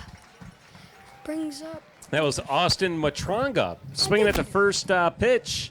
Base hit. He's on first. So the order's just different every time. I'm looking Henry at the wrong. Juwan now stepping up. Oh, I know it's wrong because I'm not looking at it. Henry Juwan looking for another hit here. Henry Juwan got a base hit back in the first inning. Yeah, you're right. I believe so. But here's the pitch to Henry Juwan. And it's another base hit for Henry Juwan. Could be safe. Yeah, that was a bad decision by Montagra to try to take third base, and he was gunned down by the center fielder for the Muckdogs at third, making the first out there. Got a little greedy. Sometimes it pays to be aggressive, but when you're down by 3 runs and no outs, you better have a sound, safe base running. So I probably would have held up at second there if it was me. This brings up Bobby Stang, correct? Yep, Bobby Sting. He flew out in the first inning. Bobby Stang ended the inning in the first inning. I remember vaguely. But here's the pitch from Benedict to Stang. And he's taking a wide log up. But here we go. And the pitch is butt ball was hammered, but just not enough. Runner did not tag up. Afraid of the possibilities. I would be too. So Bobby Sting with another fly out, this time to left field. That brings up Colby Jones, who had a double. Who had a double last time. Double to lead off the second inning here. He's looking for another one, hopefully, to maybe, score a run or 2 for us. Well, not 2, but if he gets on base, possibly 2. Score a run for us. Colby Jones. Jones is batting .322, the best average on the team. Colby Jones, .322. He has played 1 game. What? No, wrong person. 31 games, 118 at-bats, 19 runs, and 38 hits for Colby Jones. 8 doubles, most on the team, and 11 RBIs for Colby Jones. He tries picking him up, but no one's covering. He has to kind of direct his throw better to the shortstop. But doesn't really matter. Still only 1 out in the inning. 2 outs. No, it says 1. Oh, you're right. It is 2. The scoreboard's wrong. My apologies. Scoreboard says 1, but it's 2 outs. Sometimes they don't exactly update the scoreboard. There it goes. All right, now it's 2 outs. But Colby Jones looking for another hit, like last time. And here's the pitch to Jones. I think 1-0. And he swings for a base hit. Jones gets on base for a second time. And Juwan will hold up at third base. Jones now on first base. He's 2 for 2 on the night, a double and a single now. And now Zach Corras. Corris is hitting a .500. He is hitting had that really deep drive off into left field, if you remember, or right field. It was about 10 feet away from the wall. This is his second or third game, probably. He says he's played 1 game and has 4 bats, and the rest is 0 because he's played 1 game. Maybe a few strikeouts, but I don't really care at this point. He's doing .500, so he's hit, and that's a bomb. That ball gets down. A front scores. 4. Runner goes 3. And a run scores. Nice job by Karras there. Juwan comes across the plate, and Colby Jones is now at third. Karras on first. We got a little 2-out lightning happening here. Aiden Wallace now stepping up. Karras gets his, according to the sheet I have, 2nd RBI. He really drove that ball nice, right in the gap between left and center field. What I've seen from him, he's been hitting pretty well. So, I mean, it's good. It's great to see. Corris is an infielder. He's from, his hometown is Toronto, Ontario. Toronto. Yeah. It's a nice city. Yeah. Good place to watch a ball game. And his school is Mercyhurst University. I thought, why not share some information? Steals second, throws, runners going home, and he's safe. He scores. He scores on the play that makes the score 4-3. Colby Jones liking stealing to third see on the it. double steal there. Nice move by the Tarp Skunks, and that pulls them within 1 run now, if I'm not mistaken. Yep. 4-3 the score here. With Colby Jones, we're using his wheels here and some great base running, a double steal. Karos is now at second. And Wallace at the plate with a 1-1 count here. One of our players is from Surprise, Arizona. It's called Surprise, Arizona. That is Austin Mantraga, by the way. But the batter is it Aiden Wallace? Yep, it's still Wallace at the plate. That makes Number it count. 9. 1-2, a runner in scoring position. Base it possibly scores a run. But let's see what happens. Wallace, pitcher, and here we go. Pitcher set. The 1-2 pitch, 2 outs, is high for ball 2. That evens the count at 2-2.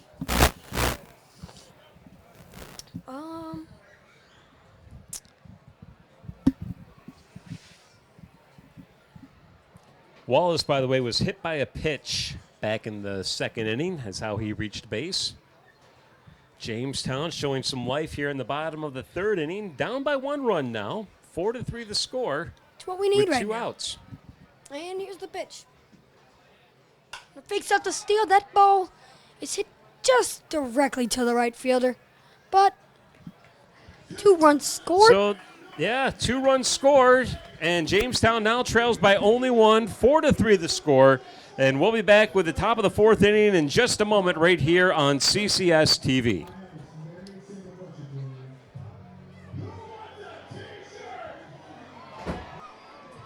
Get ready, Jamestown! The Gus Macker 3-on-3 basketball tournament is back this August, bringing non-stop excitement and fun for everyone. Experience the thrill of street basketball at SUNY Jamestown Community College, Saturday, August 10th and Sunday, August 11th, where teams of all ages and skill levels come together to compete and showcase their talents. This event, led by Collaborative Children's Solutions and co-hosted with the City of Jamestown, is more than just basketball. It's about community, sportsmanship, and making memories.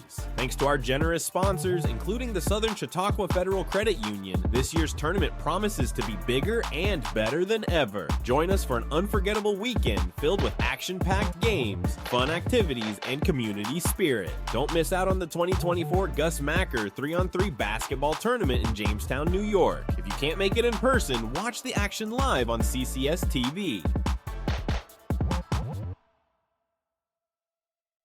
I'm Sherry. Welcome back. What's your favorite thing about this baseball game?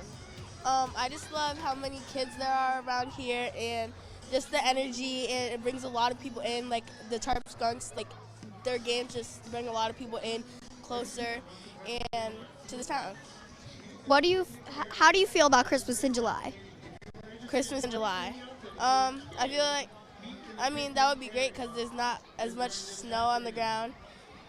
And you just get presents all around, basically. Yeah. Back up to you. All right, we're back. Jason Sample and Aaron Enquist bringing you the play-by-play action here at Dietrich Park. Top of the 4th inning, score 4-3. Batavia leading Jamestown. And at the plate is number 7, Justin Espinal. Take it away, Aaron. Peyton Allstorm. Looking for a strikeout to start off the inning. He's got strike 1 on the first pitch of the new inning. All right. Allstrom with a 1 pitch. Pitch is a nice hit, but just to the center fielder for out number 1. Great way to start off the inning for the Tarp Skunks with an out. Just what they need right now.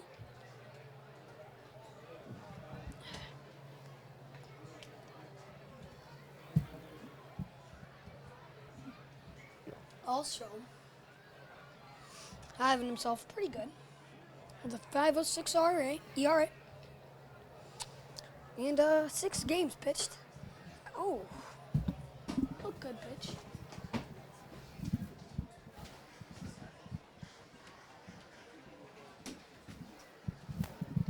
But the 1-0 pitch is called strike one. Alstrom is from Dunkirk, New York, pretty close to here. And went to Fredonia State University. He's a senior. And here's the pitch, or is going, I don't know. I don't know anymore at this point. But that's besides the point right now. Alstrom, let's see what he can do. Here's the pitch. And it's a ball hit to up the middle, but it is stopped. Slow ground ball up the middle, but it's stopped by the second baseman and thrown to first for 2 outs to start off the inning for the Tarp Skunks. That brings up number 12. TJ Morris. Yes, Morris is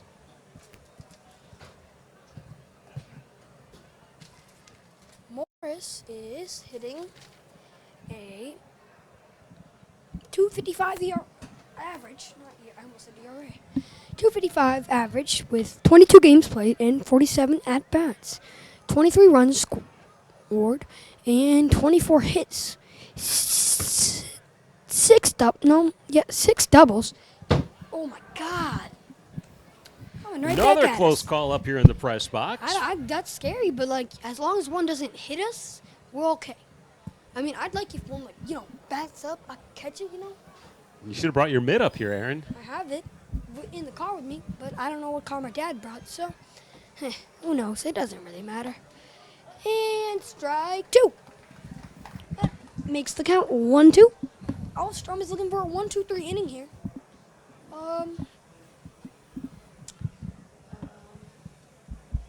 And the pitch is a nice foul ball. Caught the edge of the bat there. Foul ball from Morris. Morris has himself a pretty good season with 6 doubles, 2 triples, and 13 RBIs. Tarp Skunks have caught themselves back up with the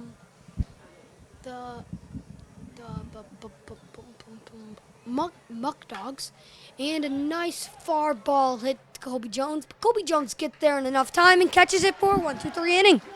1-2-3 inning, and the score remains 4-3. We'll see if Jamestown can get a run and tie this one up in the bottom of the fourth. More baseball coming up in a moment on CCS-TV. We're sending down to you in the interview booth. I'm here with PJ. PJ, what's your favorite thing about the Tarp Skunks game? Being able to have my ball signed and hang out with my friend. That's amazing. What's your favorite thing to eat while you're here? I'm getting some nachos right now. You are? That's great. Are you excited? How do you think they're going to do today?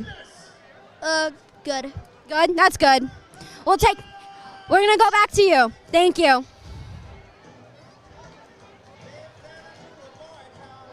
So what is that? It's an interview.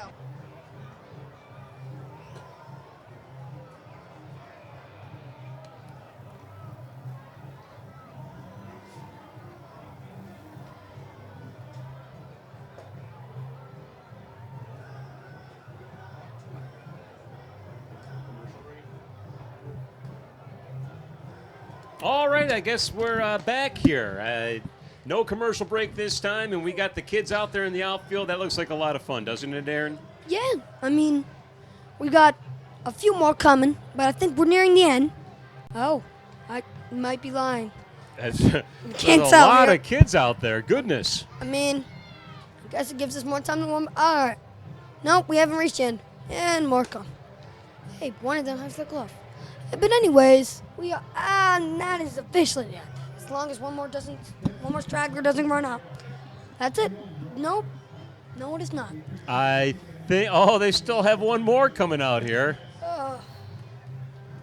But that's it. That's it. No, maybe, yeah. Okay, we close the game. Why do we have Oh boy, it might take a little bit of time here. We still have one. Batter in the box. Still have a batter in the box, but a runner on the field there. All the kids have got to run. Christmas in July here at Dietrich Park. Where else would you rather be than right here, right now? Christmas in July. Beautiful. It's a beautiful day. It's a beautiful evening. Sun is setting off in the west. We got fireworks later on tonight. The Tarp Skunks are making a charge here. We'll see if they can't tie this one up here with their batter stepping up to the plate. Who is that again? I believe.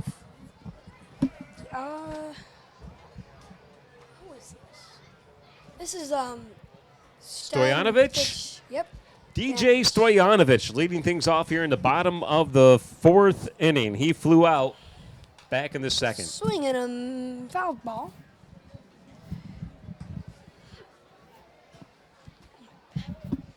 Back on it. Well, Stoyanovich is looking for a hit here. Believe he got out in his first at bat. And that ball is a nice little grounder, but Stoyanovich is out at the first base. So Stoyanovich grounds out here in the 4th inning, and now we have Leo Doyle, number 48, who walked back in the 2nd inning. Sorry. Fly out. Okay. Well, here comes Doyle, who walked in his first at bat, I believe. Doyle is from Staten Island, New York, and is a sophomore in his Wagner College. I don't know. Yeah, he's at Wagner College. And here's a pitch to Doyle. And a nice blooper. Shortstop stops it, but not in time. Runner safe at first. Nice effort. I mean, yes. Infield base hit. Almost got out there. I mean, that really was a nice effort by the shortstop there, but he just couldn't get it there in time. He put his best efforts into that one. Just unfortunate he couldn't get it there. Well, all the same, we've got a runner at first base with just one out. And who's at the plate now? Are we back to the top of the – is this Brandon McLean Banks, number 42? I believe it is. And an low and outside pitch there. He got a base hit back in the 2nd inning. Did he now? Well, yeah, he did. You're right. It scored a run, I believe, right? No. Yeah, no. Bases loaded. They didn't send Colby Jones, but then he ended up scoring on a wild pitch or something like that. I don't know anymore. I don't know. That ball hit his bat. No, I don't think it did. No, that was a ball. So runner advances on a wild pitch. So now we have Leo Doyle at 2nd base in scoring position. Remember, he's the tying run. So if he can cross the plate here in this inning, we'll have a brand new ball game to play. Brandon McLean is looking for a base hit. Doyle is ready for anything. There's one out in this half inning for the Tarp Skunks. One out for the Skunks. And they still have Benedict in, correct? Almost the bottom 4th. And here's the pitch. It's called strike 1. That makes the count 2-1.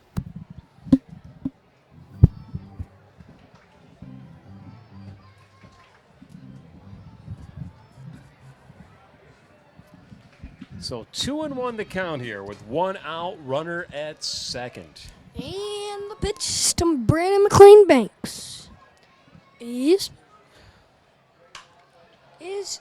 small ground, but McLean is fast. Can't not beat it out, but does advance a runner to 3rd. I don't know. It looked like the first baseman stepped Kind of off looked like he the stepped bag. off. I do agree on that one. And I think the fans are saying that, but fans are no, they're going to say it's an out. So 2 outs now. And we do have a runner now at 3rd base. So Leo Doyle is 90 feet away from tying this one up. And we're back at the top of the inning. Number 5, Nigel Sebastianelli at the plate. He has struck out twice now tonight. Yes. He's trying to get off the schneid and possibly help tie this game up as well. Let's see what he does here. Sebastianelli is going to Niagara Country. That was a Community high college. pitch outside by Benedict. If that pitch gets past the catcher, it'll be a run scored. So he's got to be careful here. Got to keep his pitches under control.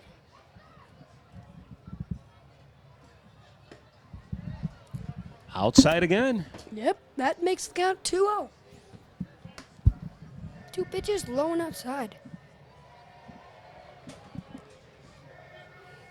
Skunks are looking for another man on base to bring up Mataranga. I probably said that really wrong. I do deeply apologize.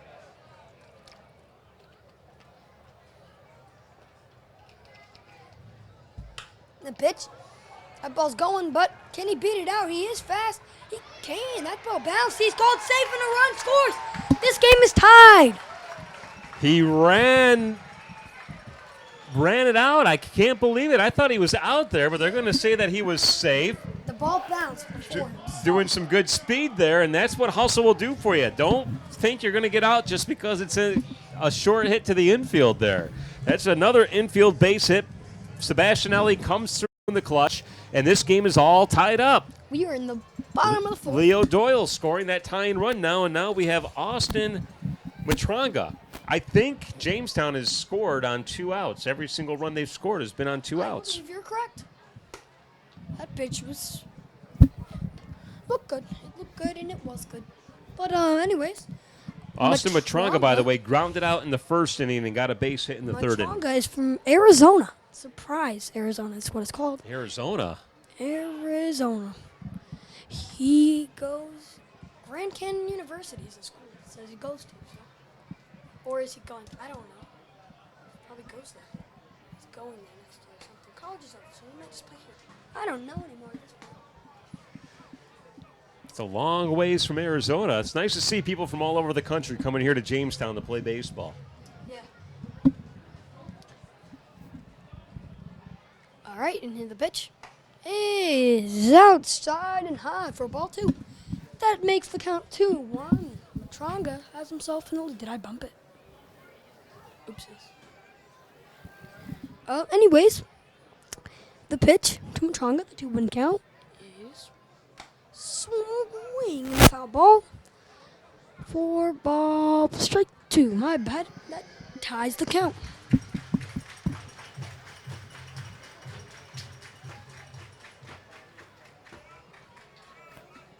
All right, well, here's the pitch. 2-2 the count with 2 outs. We got the triple deuces on the scoreboard again.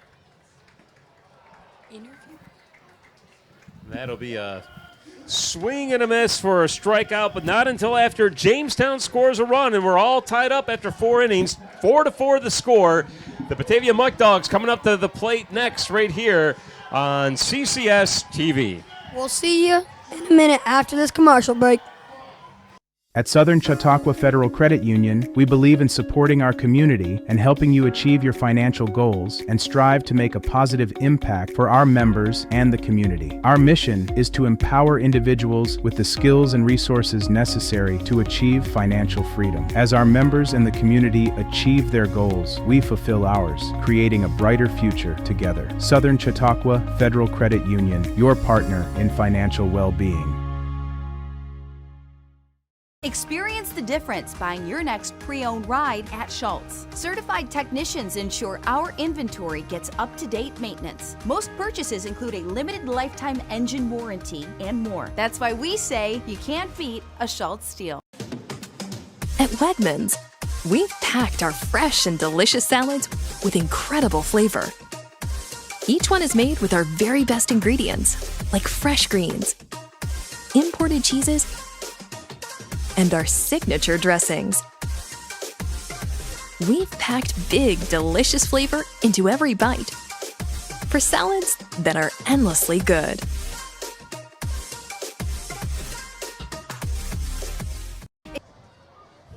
Welcome back. I'm here with Niley. Niley, what's your favorite memory from a baseball game? When I caught a baseball. That's amazing. What's your favorite food to eat at baseball games? Cotton candy. Amazing. And why do you love baseball games so much? I just think that it gets people together and it's just fun to watch. Amazing. Thank you so much. And we're back to you. Welcome back. Caleb Walker's up to bat first for the Muckdogs, Batavia. And Al Strong still on the mound. He's doing pretty well for himself. 1-2-3 inning last inning. He's looking for another one. And let's see what happens. First pitch is popped up to the third baseman for 1 out. A lot of hang time, but an out is an out is an out, and that is 1 away here. So now we have the final batter in the lineup stepping up before we return to the top of the lineup. That is number 24, Yanquiel Gonzalez, stepping up to the plate. He got a base hit back in the second inning. I believe you're correct. But here's the pitch to Yanquiel Gonzalez from Alstrom. And it's called strike 1. Nice and easy pitch right down the center there. It's slow off speeder. For those just tuning in, we're in the 0-1 the count. top of the fifth. The score is 4-4. And a nice ball hit to Kobe Jones, but that ball's over his head. Or is it? It is. That was over his head. Extra bases here for Yanquiel Gonzalez. Gonzalez. That's Gonzalez's. That's a second hit for Gonzalez. A double that time. That's his third double of the year for Gonzalez. Boy, I thought Jones had some wheels, but that was really deep. That was all the way to the warning track. That ball took one bounce and hit the wall there. I mean, it looked closer than it was because you can't really see the ball when it's that white part. So I'm like, did he catch it or did it hit the wall? And then I saw the ripple and I'm like, oh, hit the wall. Hey, but that brings up top of the order with Travis Hammond. Hammond is a commit to what? Where is he? He's a catcher, right? No. He cannot find. He's an outfielder and he's a commit to Southern Wesleyan University. He was born in Stone Mountain, I believe, Georgia. I don't know. I think Hammond grounded out both times he was at the plate. I think you're right. And this is his third plate appearance here. 0 for 2 on the night. And has the chance to help his team retake the lead here. Let's see. Ball inside. He was not happy about that one. I don't know what he's mad about, but he's mad about something. Anyways, pitch from Alstrom. That's 2 balls. 2 balls, 1 out, and a runner on second. And here's the pitch from Alstrom. The pitch is ball 3 in the dirt, kind of. Just a little bit on the inside there. Almost grazed the plate, but not quite. So it's a 3-0 count. Going to obviously be a red light here for the batter. And Alstrom will have to deliver a strike here. Yes, he will. Keep this batter at the plate. Let's see what he can do in a tough situation. And he delivers a strike. That was another one inside there, but it must have just the caught the edge of the plate. Now let's see what he can do with the 3-1 count. Let's see. And the pitch is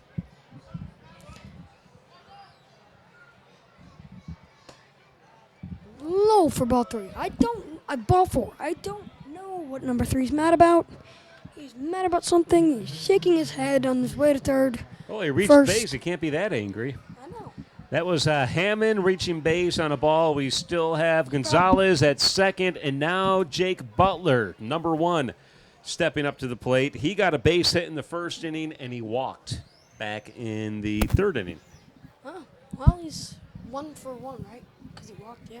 Yeah, you usually don't count the walks as an at-bat. Yeah, because you just get on base. You didn't really do much. Well, you did do much. You had a good eye. But anyways, Alstrom with 2 runners on base. And a nice ball hit. That ball is not dropping. Colby Jones has got it. The runner's at third. Gets to third.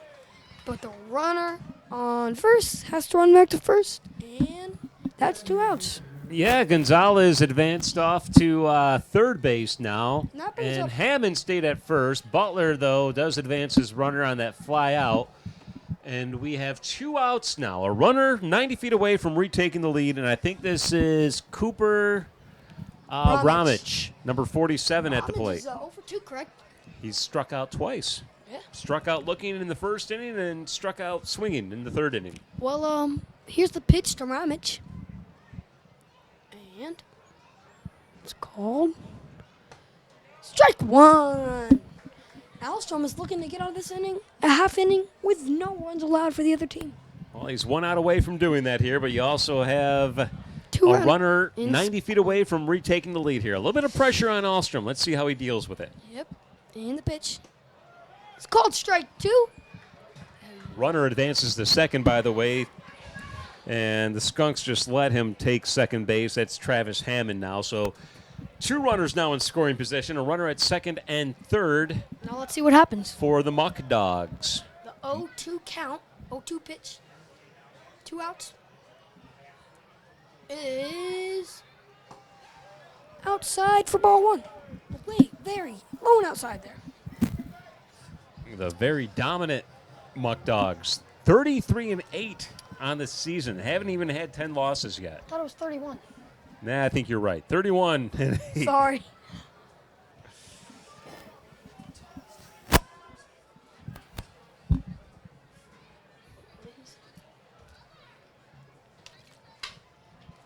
There's a hit to short, thrown over to first in time for the final And out, that's so no 3 runs outs. will score.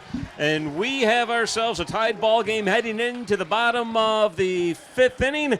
And we're going to send it down to our reporters in the stands for another interview with the fans. Take it away, gang. What's your favorite thing about today's game? The food. The food. How do you feel about Christmas in July? I love it. I celebrate. I don't really celebrate it. Okay. How do you feel about it, though? I like it. I like Christmas. Okay. Back up. My headphones. Back up to you. I'm trying to tilt my head, bro. We get how uncertain the future is. We've come of age in a complex world, face to face with problems we didn't create. So what's gonna happen next?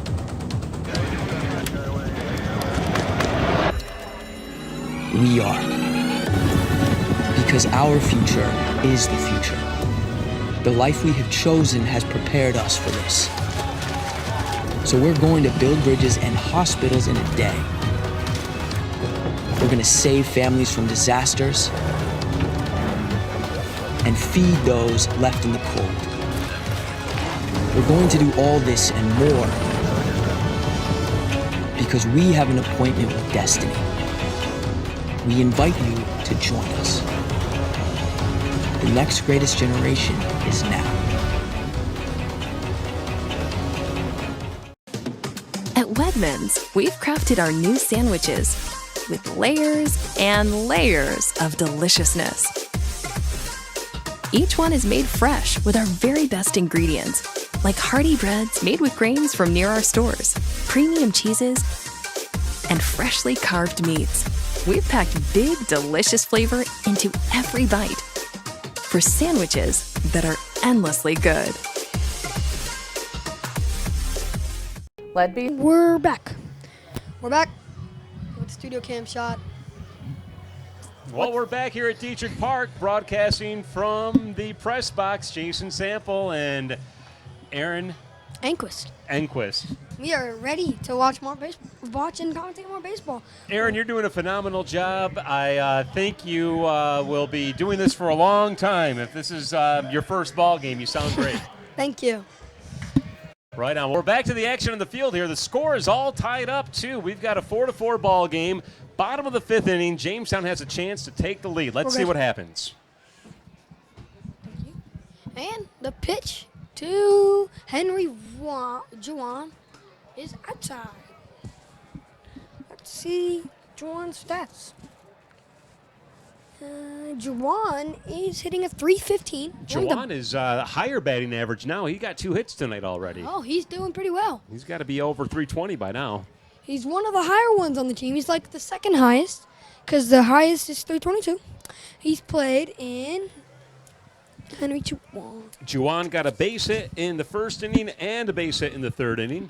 Here comes the 1-1 pitch. That's going to be outside for a ball. 2-1 the count. Juwan's played in 25 games, has had 89 at-bats and 17 runs and 28 hits, 5 doubles, 1 triple, and 10 RBIs. And he pops that one up, but is it going to drop?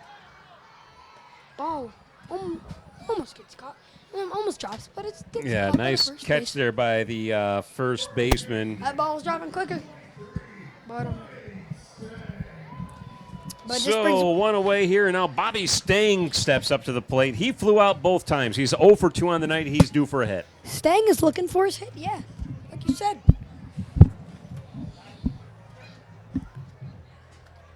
Stang is looking for a hit here. Slam that toilet down. Anyways, the pitch. Ooh, that one's coming over here.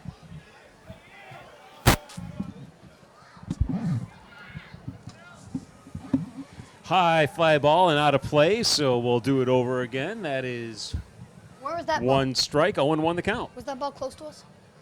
Yeah, it came down right here in front of us. I was too scared. I didn't look. I watched that. I figured we were safe. I mean, yeah, we're safe here. I want to make sure, like, I'm more worried about the equipment than my head. Whoa. I mean, I guess it doesn't cost more. That is across the plate for a strike. So what? The count is now 0-2 with one out. Stang is looking for his first hit of the night or anywhere on base. He's looking to get on base here. Let's see what happens with the 0-2 count.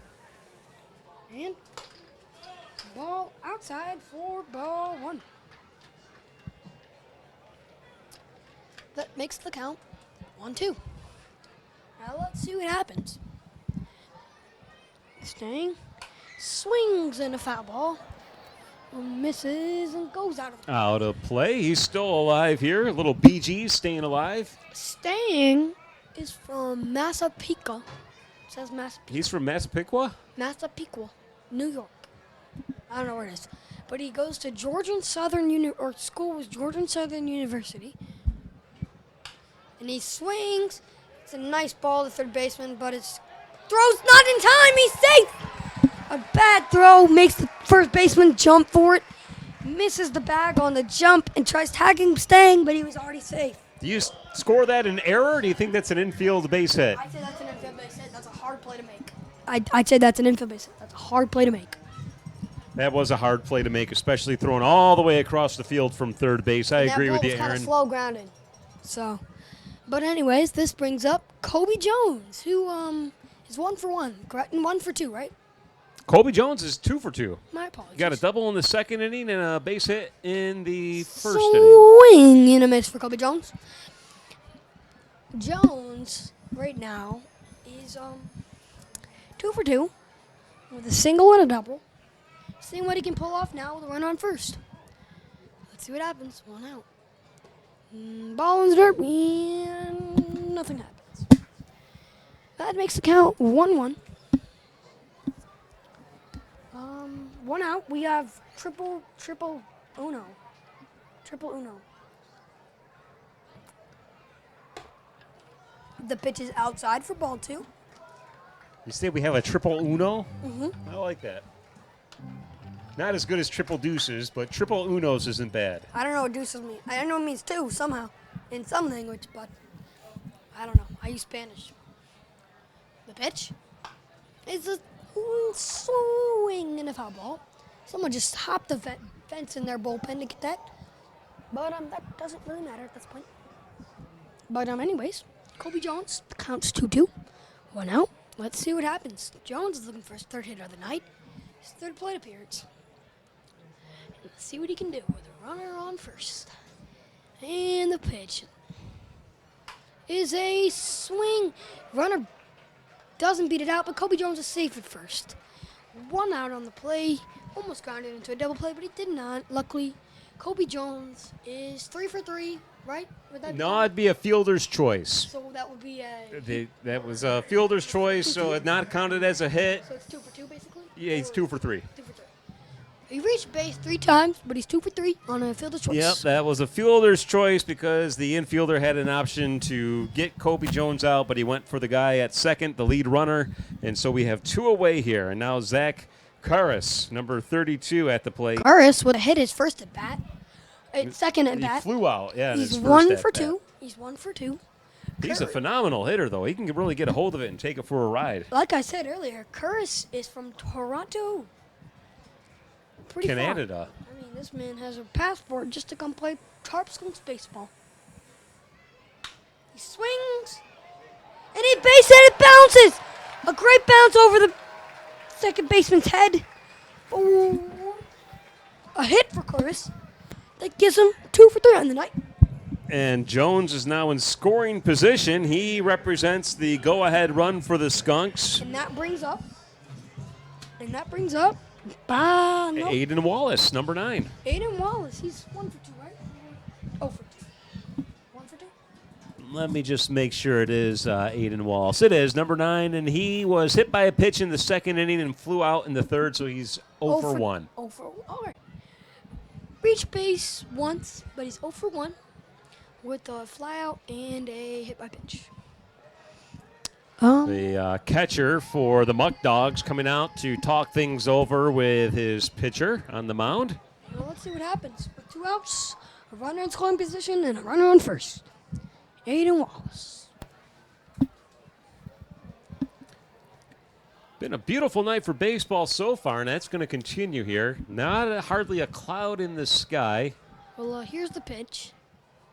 And that ball's way foul. Not a play. But anyways, 2 outs still. 1 strike on Aiden Wallace. If he gets on base, that brings up Stoyanovich. Anyways, the pitch to Aiden Wallace is called low for ball 1. So 1-1 the count. That looked like it was a strike for me, but obviously we're up here, got a little bit of a different perspective than the umpire. Yeah. Wallace is... Where is his name? Is Wallace a pitcher? It's a chopper up the That's a fair third ball. baseline. Fair. Run. What is he doing? Get on the base. They're saying foul, I believe. They're saying That it was did. on the line. It hit the line. If it hits the line, it's foul. Oh, I thought it was fair. If it touches the line at all before it gets to third base, it's a foul ball. So, yeah, you're right. It did take a bounce and it hit the edge of the line, so that does count as a foul ball. My apologies. And we'll do it over again. Wallace, I cannot find his name. What is he play? What position does Wallace play? You ever see that movie Frozen? What? Frozen, the movie? They got the characters from Frozen out there. I was trying to figure out who they were. It's Christmas in July here at Dietrich Park. Not to change the subject. We're talking about baseball, obviously, but it was just an observation that I thought I should pass along to you, Aaron. Wallace is from Buffalo, New York, and is going to the University of Tampa. And he That's 3 strikes out. Wallace. So, 2 runners left on board and no runs scored. So here we are heading into the top of the 6th inning, still a 4-4 ball game. And we'll take a break and see you on the other side right here on CCS-TV. There are miles and miles of trails to explore across Chautauqua County, but every adventure comes with its own set of risks. If you ever find yourself off trail in the brush, thicket, or the woods, this is prime tick territory. This 8-legged creature has the potential to carry Lyme's disease. We have a whole list of great tips to help you protect yourself while you're in the woods. One of those tips is tucking your pants into your socks. We also recommend you wear long sleeves and long pants, light-colored clothing so you can see if there's any little critters crawling on you after your outdoor adventure.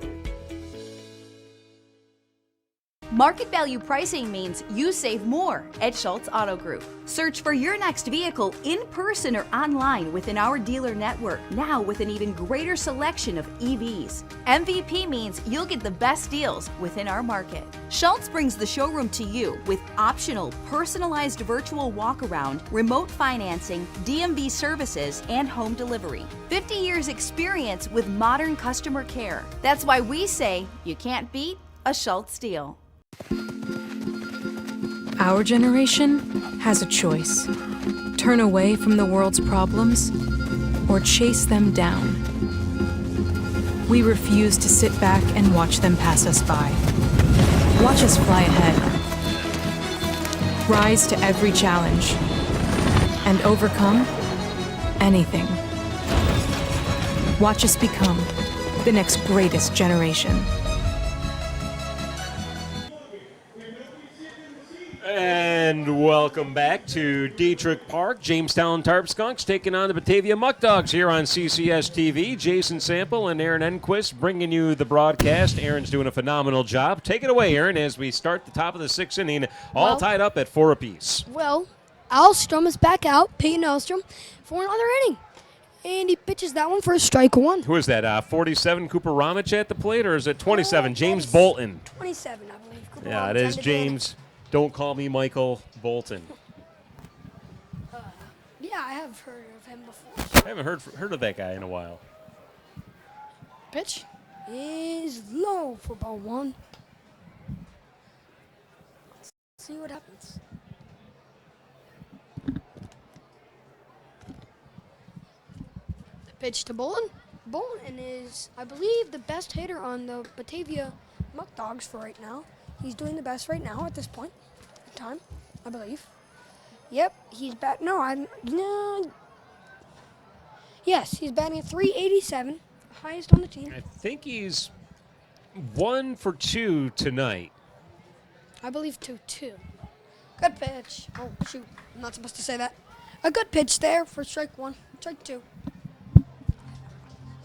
I'm just so used to saying that when the kids is. 2-2 the count here. Sorry, apologies. If there's any Batavia fans out there. But anyways, the pitch is strike three. Bolton not happy about that. He thought it was a little inside. He's talking it over with the umpire, and yep, okay, get me out. That's fine. And so one away here. Nice job by Keith Alstrom. That's his grandfather, by the way. Nice job by Peyton Alstrom, doing a super job coming out of the city of Dunkirk, pitching for Fredonia State University. Yeah. Here comes Alstrom. So we got Justin Austin at the plate, number 31. He is 0 for 1.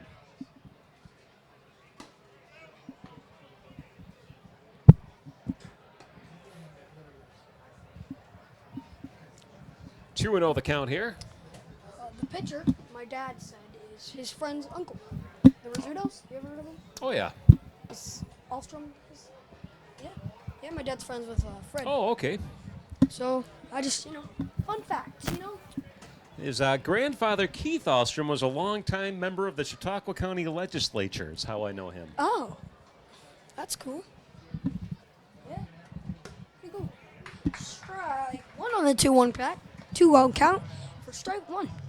1 out. Alstrom is looking for another no out in no.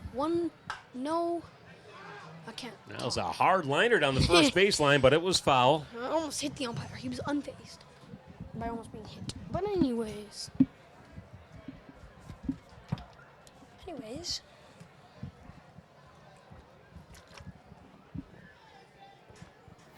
Let's see what Alstrom can get done on a full count.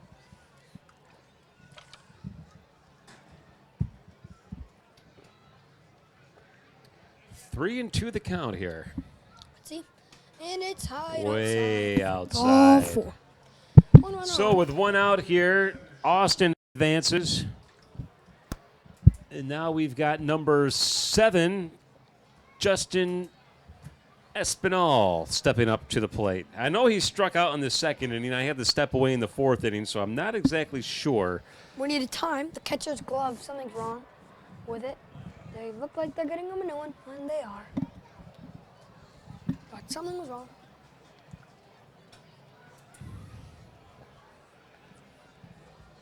Get his mitt replaced or just repaired? A new mitt?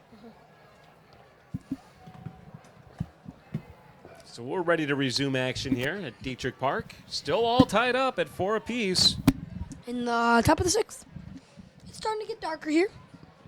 Lights are on, so no problem. See what happens. And the pitch. Swings for a foul ball down the line. Right down the third baseline.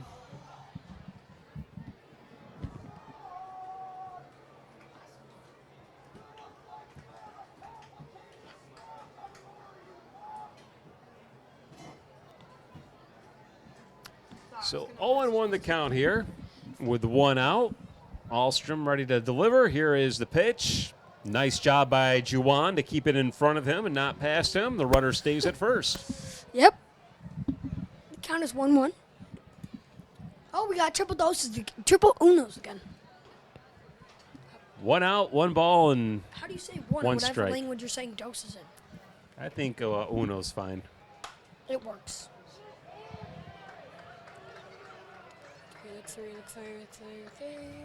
That is a base hit. Base in hit. Shallow right field. So runners now at first and second. Espinal at first with that base hit, advancing Austin to second. And now we have number 37 at the plate.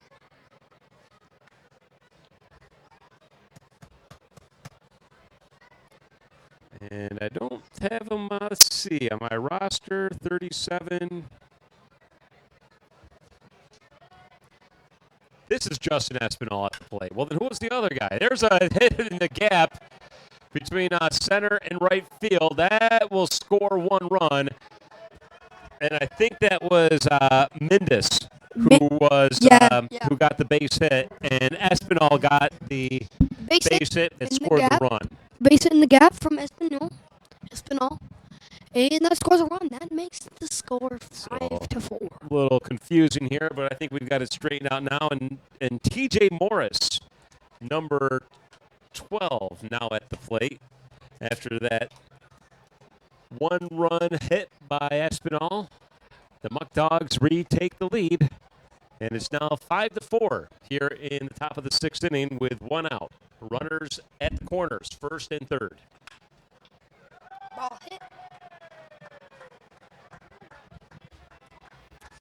Base hit there.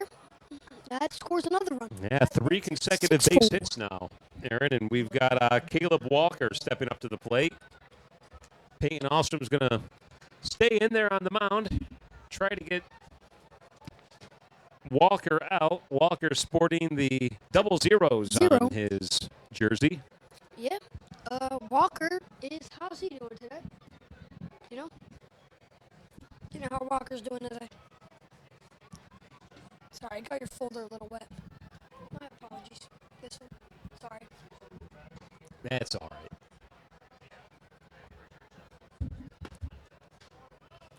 Low and outside for a ball. The count is now 1-0. Yes, it is. 1 second.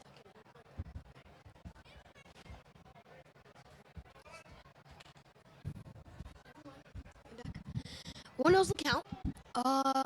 1 out. And the pitch is outside for ball 2.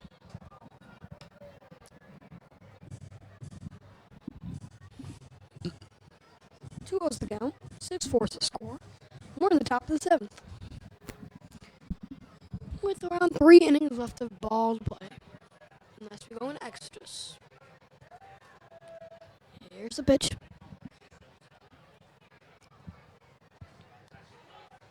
And the pitch is popped up to center field. No, maybe not. Never mind. Popped up to the shortstop for out number 2. That makes the count. That makes this keeps the score the same. 2 outs. Runners on first and second. And that brings up. Yankiel Gonzalez. Yankiel Gonzalez got I think a base hit and a double. He's on fire here. Pretty sure that was him who got those. And he has a chance here to drive in another run with a runner at second and a runner at first. Alstrom trying to get out of this one after giving up 2 hits. There's a deep drive to left field. But Colby's got it for Colby Jones got it for the out. So here we are heading into the bottom of the 6th inning. The score now 6-4. It is the Muckdogs leading the Tarp Skunks. We'll be back with more baseball in a moment on CCS-TV. I'm Sherry Rader at the Chautauqua County Health Department here at the Rosemary Billcrest Rail Trail in Sherman, New York to tell you about the Wegmans Hit the Trail Passport. Hike to each of the trails and look for the Wegmans Hit the Trail trail plates. Etch the trail name into the passport like this. When you complete one trail, you can bring your book to the Health Department to receive a free reusable Wegmans shopping bag. Complete all 3 trails and be entered to win a $250 Wegmans gift card. Everyone has an opportunity to be active. From the Chautauqua County Health Department, I'm Sherry Rader, and we hope to see you on the trails this year. CCS-TV isn't just a television channel. It's a powerful extension of Collaborative Children's Solutions, a nonprofit organization dedicated to empowering children with the tools they need to unleash their full potential. Our mission is to spark the flames of passion for broadcasting within the young minds of tomorrow. We believe in providing authentic, hands-on experiences in the field of broadcasting, allowing children to explore their creativity and communication skills in a supportive environment. Tune in to CCS-TV for a unique blend of educational and entertaining content created by the brilliant minds of our young broadcasters. From informative shows to imaginative storytelling, every program is crafted with the intention of fostering curiosity, self-expression, and a love for learning. CCS-TV, empowering voices, inspiring futures. Student interns are welcome. Learn more at ccs-tv.com. At Southern Chautauqua Federal Credit Union, we believe in supporting our community and helping you achieve your financial goals and strive to make a positive impact for our members and the community. Our mission is to empower individuals with the skills and resources necessary to achieve financial freedom. As our members and the community achieve their goals, we fulfill ours, creating a brighter future together. Southern Chautauqua Federal Credit Union, your partner in financial well-being. Welcome back, you didn't point at us. Welcome back to Tarp Skunks baseball. We have up to bat first. For the Tarp Skunks, let me get my rise. Number 44 for the Skunks, and that is a hit into first base, and that'll be an out. So we didn't even get to say his name, but it was Stoyanovich, by the way. Stoyanovich swinging at the first pitch. You saw it flies up in the air to the first baseman for the first out. Now it's time for the center fielder, Leo Doyle, to step up to the plate and see what he can do. He walked in the 2nd inning and got a base hit in the 4th inning.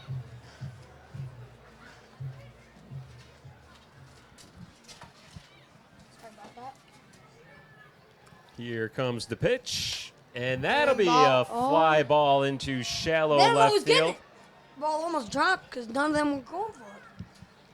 But So quickly, 2 away here. 2 pitches and 2 outs. Doesn't go any faster than that. No, it can't.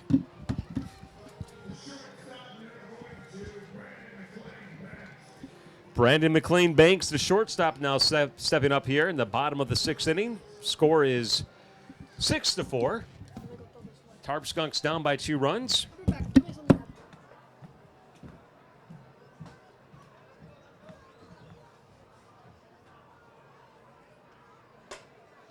That pitch is outside for a ball. 1-0 the count. One of those the count. 2 outs. 6-4 is the score. Muckdogs are up. And the pitch is called strike 2-1. Apologies. Garrett Beaver still pitching out here in relief of Benedict, who was the starting pitcher for the Muckdogs. Beaver had a hard throw there. That Beaver's got a strange delivery here, Aaron. You notice how he kind of throws sidearm. Submarine. It's like sidearm submarine. Yeah, a submarine pitch. It's like the middle. It's like in between sidearm and submarine. I don't know which one it is. Perhaps. I would not want to try to stand there and hit a pitcher who throws that way. That's scary. I keep on. Yeah, I would think he's going to hit me. I would think like that pitch is going to Right there, like, you know. Right, but hey, this guy's got control of it. He knows what he's doing. I hope. But I don't know how you throw pitches like that. Very carefully. I think you have like a curveball. Like how? It's not physically possible. I think. Because you gotta Got a piece of that one. The count's 2-2 with 2 outs. The old triple deuces. Triple deuces. There we go. I was trying to figure it out. I almost said doses. All right. Well, Brant, is this Leo Boyle? This isn't Doyle. This is McLean Banks. McLean Banks, I believe, is inside pitch. That was inside for a ball, so 3-2 the count here. This is McLean Banks, right? Sorry, it says Doyle on the scoreboard. So I was looking at that. McLean Banks with the full count managed to muster his way out of a 1-2 situation. And let's see what happens. And the pitch is foul for a ball. Foul strike ball, but it's a ball. So it's a foul ball. So it doesn't matter.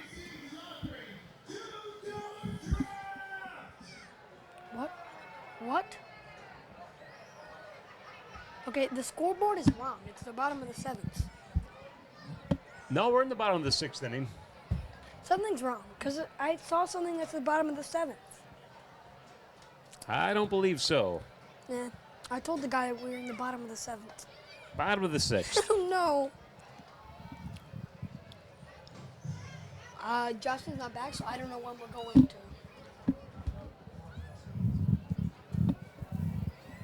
All right, let's see what McLean Banks can do. Still 3-2 count. Fouled off 2 pitches. Let's see what happens. And he hits a nice ball. In between the gap, is he going to beat it out? He is. Runner safe on an infield single to keep alive the inning. McLean Banks, that brings up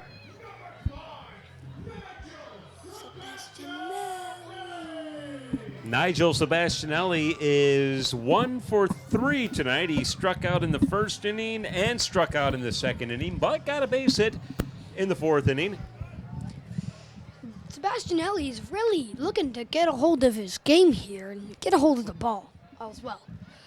Trying to get himself back in his rhythm here. Sebastianelli with the first pitch to the count, and he hits it up. That ball will not drop. Ball will be hit right to the guy. Sebastianelli, 1 for 4. Fly out to center field to end the 6th inning. We will take a break, and on the other side, we'll begin the 7th inning. The score 6-4. The Muckdogs leading the Tarp Skunks here on CCS-TV. We get how uncertain the future is. We've come of age in a complex world, face to face with problems we didn't create. So what's going to happen next?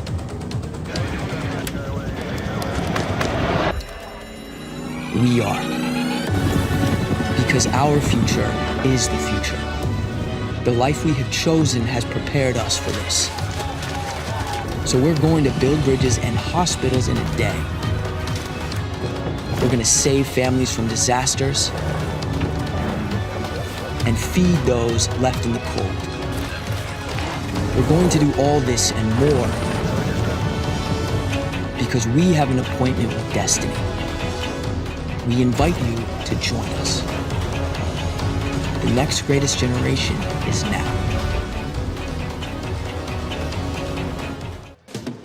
At Wegmans, we've crafted our new sandwiches with layers and layers of deliciousness. Each one is made fresh with our very best ingredients, like hearty breads made with grains from near our stores, premium cheeses, and freshly carved meats. We've packed big, delicious flavor into every bite for sandwiches that are endlessly good. Lead-based paint was banned in 1978 for residential use, but 8 out of 10 of homes in Chautauqua County were built prior to that. One of the ways we can help here at the health department is coming in to test your home. We bring an XRF device. It doesn't destroy painted surfaces. We just lay that right on the surface, and It will give us a reading of lead-based paint levels in your home. We test homes built prior to 1978 where children under 6 live or visit up to 6 hours per week, and homes with pregnant women. For more information, visit healthychq.com. With the Chautauqua County Health Department, I'm Anna Powell. Connor Kiefer. He's a batter. Welcome back to Tarp Skunks Baseball. The score is still 6-4 now. And to start off the 7th inning, Connor Kiefer is now pitching for the Skunks. Connor Kiefer's an outfielder, not even listed as a pitcher, but you know, when you get this late in the season, you've already got a playoff spot locked up. Why not let your fielders get a chance to throw a couple of innings here? And that's what we're seeing here with Connor Kiefer. Let's see what he got. Oh, my God. He's throwing pretty well. Number 3 at the plate. That's Travis Hammond showing a bunt there here to start out the 7th inning. If you're just joining us, it is the Muckdogs leading Jamestown 6-4. Jamestown had it tied up there. They were down by 3 runs at one point, came back and tied it up 4-all, and then last inning 2 runs scored by the Muckdogs. I mean, yeah. I mean, it was there. They had the game in their hands right there, and now it's still not far. It's not a far game. Still 3 more innings left to go here, and then the fireworks will go off. We're happy to be here with you on CCS-TV. I mean, yeah. It's nice. And that is a walk. Aaron, do you do a lot of work with CCS-TV, or is this the first chance you've done anything with the organization? With the organization, it's the first time. My dad's always known the Smeraldos. Yep, Patrick Smeraldo, of course, the director of Children's Collaborative Services, and does a phenomenal job with all kinds of programming throughout the year. Yeah. And now they're getting into a little bit of broadcasting and TV production, and it's a great way for kids to learn. Yeah, and at my school, his wife works, Mrs. Smeraldo. Oh, okay. She works in my school. She's out. Got him. Runner is caught stealing. A nice throw by Henry Juwan. Yeah. Anyways, she works at my school. So we do like clubs, and she does a lot of clubs with us. So she knows us pretty well. And she knows we do a newsletter club where we write about things and stuff. She said she's planning on like doing a few digital ones where we talk about it now. And she says like it's actually quite entertaining to watch people talk. Then talk about things they've learned and stuff like that, and things they see. So nice. Yeah. What school is that? Purcell Middle School. Purcell. Okay. Here comes the pitch from Kiefer, and that's the first strike. My apologies. I'm going in the 6th grade. All right. 2-1 the count, by the way. The pitch makes the count 3-1.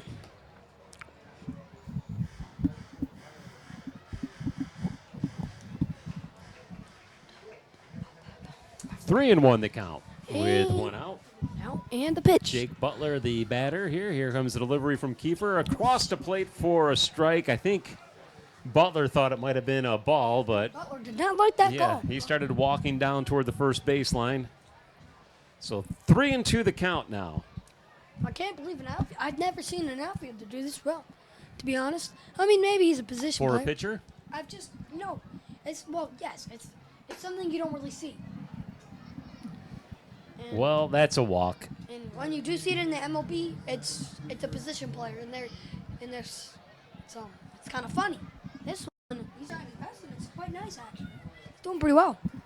I mean, he pitched a little bit in high school. He might be a pitcher. He just likes playing outfield more. He's better. Well, maybe not better, but it sounds like I'm being rude now. I'm not trying to be. He's just, he wants maybe they give it a try, and he likes it now. So I mean, everyone has an other option, I guess. That's an inside pitch for a ball. So 1-0 the count here. You do like to see it, though.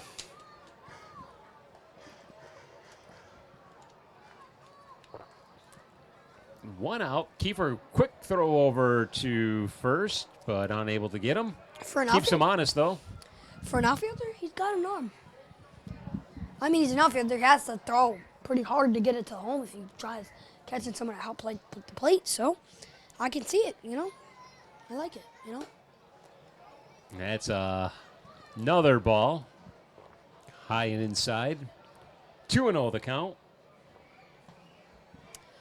1 out. Connor Kiefer is looking for a double play or a strikeout. Or another play at the base. And that ball's popped up center. Nope. To small, shallow, very, very shallow. Just out the Just infield. off of the dirt, right? Yeah. Nice catch by second baseman for the Skunks for out number 2. Mm-hmm. And now we have at the plate, I don't see the number on his back, but I believe it is, let me check. James Bolton, number 27. It probably is Bolton. Who just batted? Butler. Yeah, it's Bolton. No, it's Ramage. It's Ramage. No, it's not. It is Ramage. That's Bolton. Looks like Bolton. Could be Ramage. I don't know what they look like at this point. They're from Batavia. I've been there like once. 27 with the cut. That is James Bolton. I think Ramage was last time. So 0-2 now. He Butler finds was himself in the hole. Butler's in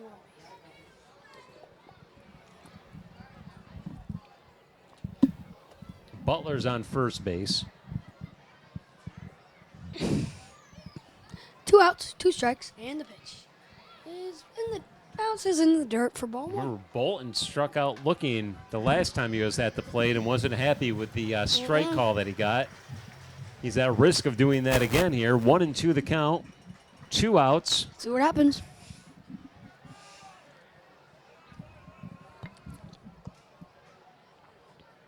Here's the pitch by Kiefer. That is just missing the plate. I thought it was going to be a strike, but no, good. it was a little high and outside. Triple doses. Triple dose. Triple deuces. I tried. Let's see what happens. 2 balls, 2 strikes, and 2 outs here. Here comes the delivery from Kiefer.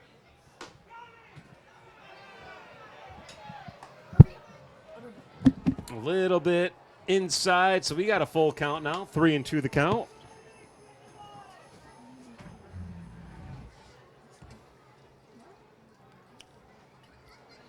Three into the count with 2 outs. Runner at first. Here's a delivery. That's going to be hit hard into the gap between left field and center field.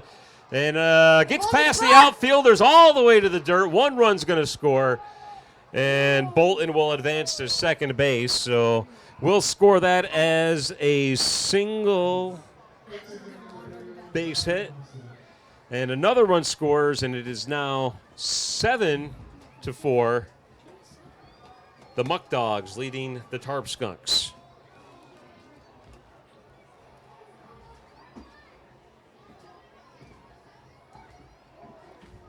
So runner at second here. And number 31, Justin Austin, stepping up to the plate.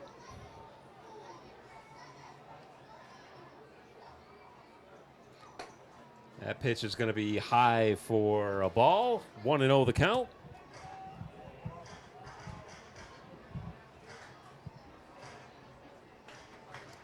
Kiefer looking to deal here. Runner at second is Bolton. Here is the pitch. That's going to be a foul ball off into the stands, or just over the stands on the home team side. And we've got a 1-1 count. Sean Mindis on deck for the Muckdogs, by the way. Kiefer looking to deal. Here is the pitch. That's going to be low for a ball. 2-1 the count.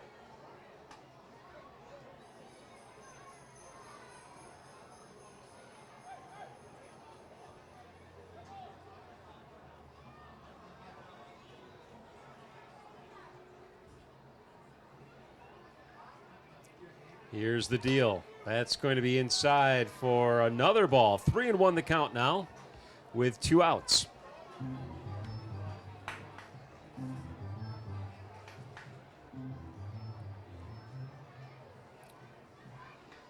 Here comes Kiefer's 3-1 pitch. Swung on and foul down the first baseline, giving us a full count, 3-2 with 2 outs.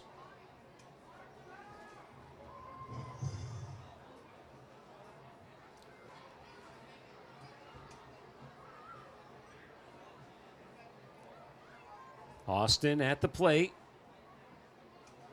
Here comes the 3-2. There's the swing. It'll be a pop fly into shallow right field. Second baseman backpedaling and makes the grab for the final out on the top of the 7th inning. We've reached the 7th inning stretch here. The score 7-4 with the Muckdogs leaving the Tarp Skunks. We'll be back in a moment with the bottom of the 7th right here on CCS-TV. Are you a middle or high school student passionate about journalism, broadcasting, filming, or editing? Join the CCS-TV Community Club. At CCS-TV, you'll get hands-on experience in our state-of-the-art studio, unleash your creativity, and dive into the world of broadcasting. Meet new friends, learn from industry pros, and gain valuable skills that set you apart. Ready to start? Learn more at ccs-tv.com/join. CCS-TV, empowering voices, inspiring futures.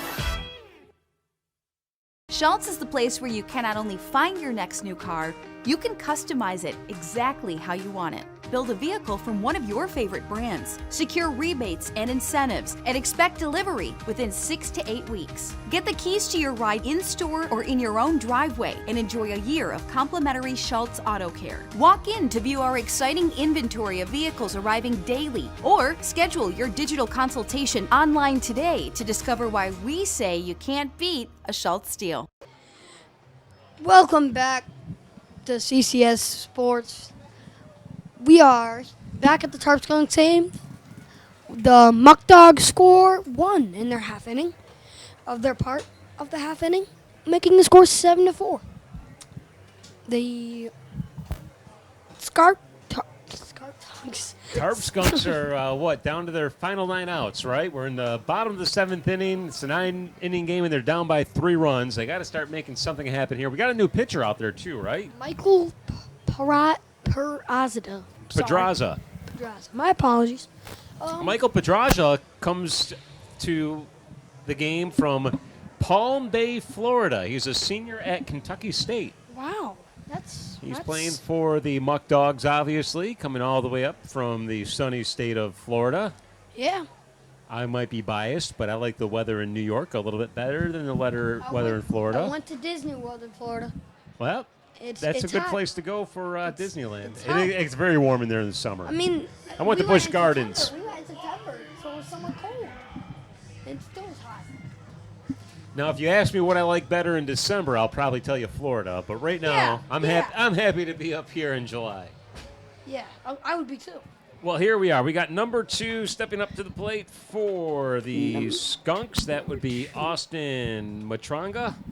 Matranga done himself. How's he doing?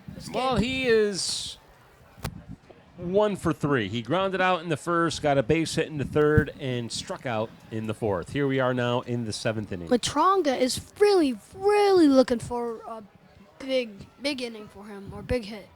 Matranga's the second baseman, by the way, too. And I didn't know that. Matranga's looking for a base hit. Anywhere on base here. I mean, the count's 1-1. The pitch is strike 2. There's the pitch from Pedraza.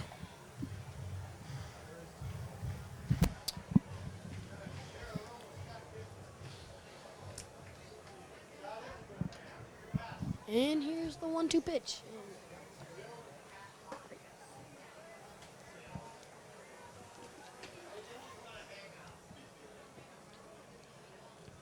What's the count now? 2-2. 2-2.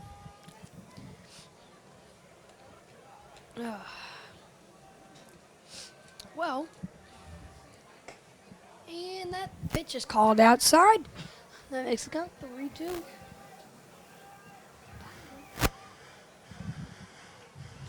Yeah, we're looking. I want to make sure you knew where he was going. Anyways, here's the pitch. And 3-2 count. Is hit for base. No, I'm sorry. My mistake. That ball. Right to the center fielder. That ball looked like it was dropping, then it rose up. My apologies for that loud noise. So Matraga flies out, and now we got Henry Juwan, number 6, the catcher. He got a base hit in the first inning, a base hit in the third inning, and flew out in the 5th inning. He is 2 for 3. Looking for 2 for 3 on the night. Looking for. Let's see if he can't get something going on here with 1 out. His team trailing by 3 runs in the bottom of the 7th inning. It was inside, but good enough for a strike. 0-1 the count. 0-1's the count to Henry Juwan. Hey, hats off to the camera crew here tonight. I think they're doing a phenomenal job covering this game. Great. I mean, They make our job look easy. we got 1 on the top left of the corner, and then 2 over in the right. 1 doesn't move, and the other 1 is being controlled, which is pretty nice. Then we got the interviewers that have been doing pretty well for themselves, too. Yeah, they did a great job. There's a nice shot of the fans in the stands. Yeah, I mean, Getting ready for some fireworks here, maybe in about another half an hour or so. this is what you want to see. You want to see a packed crowd with For the last regular season ball game you want to of see the it year. happen. Yeah. I mean, it's now. It's now. Like, this is it. This stadium is probably the best stadium in the Perfect Game Collegiate Baseball League, too. And I'm just saying that as a homer. There's a fly ball into shallow center field. Converging and making the catch is going to be the second baseman, backpedaling to make the grab, helping up his teammate. And that's 2 away now. 2 outs. That brings up Kobe Jones. No, Bobby. I'm sorry. Bobby Stang. Bobby Sting is 1 for 3. He flew out in the first inning, flew out in the third inning, got a base hit, and was stranded in the 5th inning. And a great job to you. And great job to you. You've been doing great. Thank you. I try, Aaron. I'm a little rusty. I haven't done baseball in a year, so Well, it doesn't seem like that. You've been doing thank great. you. Thank you very much. You're doing a wonderful glad job as well. I'm glad I had this opportunity. I hope you get to do all 26 games next year. They do. They have 26. The math isn't mathing. 38. I don't know at this point. Maybe 1 game at a time, right? Maybe just Tickets. 2 games next year instead of 26. It'll get larger overall in time. If it happens, you never know. But I mean, I enjoy this. This is fun. Thanks you for the opportunity. All thanks to Children's Collaborative Services as that ball is fouled away for strike. What do you got? I can't see the score. 2-1. The count, 2-1? With 2 outs.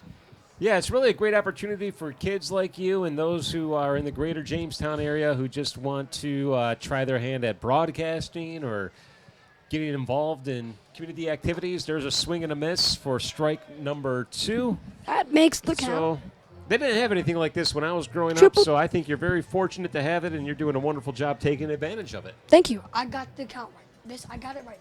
This is triple deuces, right? Triple deuces. I did it. There we go. All right, and the pitch is. Hey, can he dig it? Can he dig it? He cannot. Runner's out at first. So runner is out there, and that does it for 7 innings of play. The score is still 7-4. Batavia leading Jamestown. We'll be back with inning number 8 in just a moment right here on CCS-TV. Oh, there's Timbits involved. Give me some. Our generation has a choice. Turn away from the world's problems or chase them down. We refuse to sit back and watch them pass us by. Watch us fly ahead. Rise to every challenge and overcome anything. Watch us become the next greatest generation. Get ready, Jamestown! The Gus Macker 3-on-3 basketball tournament is back this August, bringing non-stop excitement and fun for everyone. Experience the thrill of street basketball at SUNY Jamestown Community College, Saturday, August 10th and Sunday, August 11th, where teams of all ages and skill levels come together to compete and showcase their talents. This event, led by Collaborative Children's Solutions and co-hosted with the City of Jamestown, is more than just basketball. It's about community, sportsmanship, and making memories. Thanks to our generous sponsors, including the Southern Chautauqua Federal Credit Union, this year's tournament promises to be bigger and better than ever. Join us for an unforgettable weekend filled with action-packed games, fun activities, and community spirit. Don't miss out on the 2024 Gus Macker 3-on-3 basketball tournament in Jamestown, New York. If you can't make it in person, watch the action live on CCS-TV.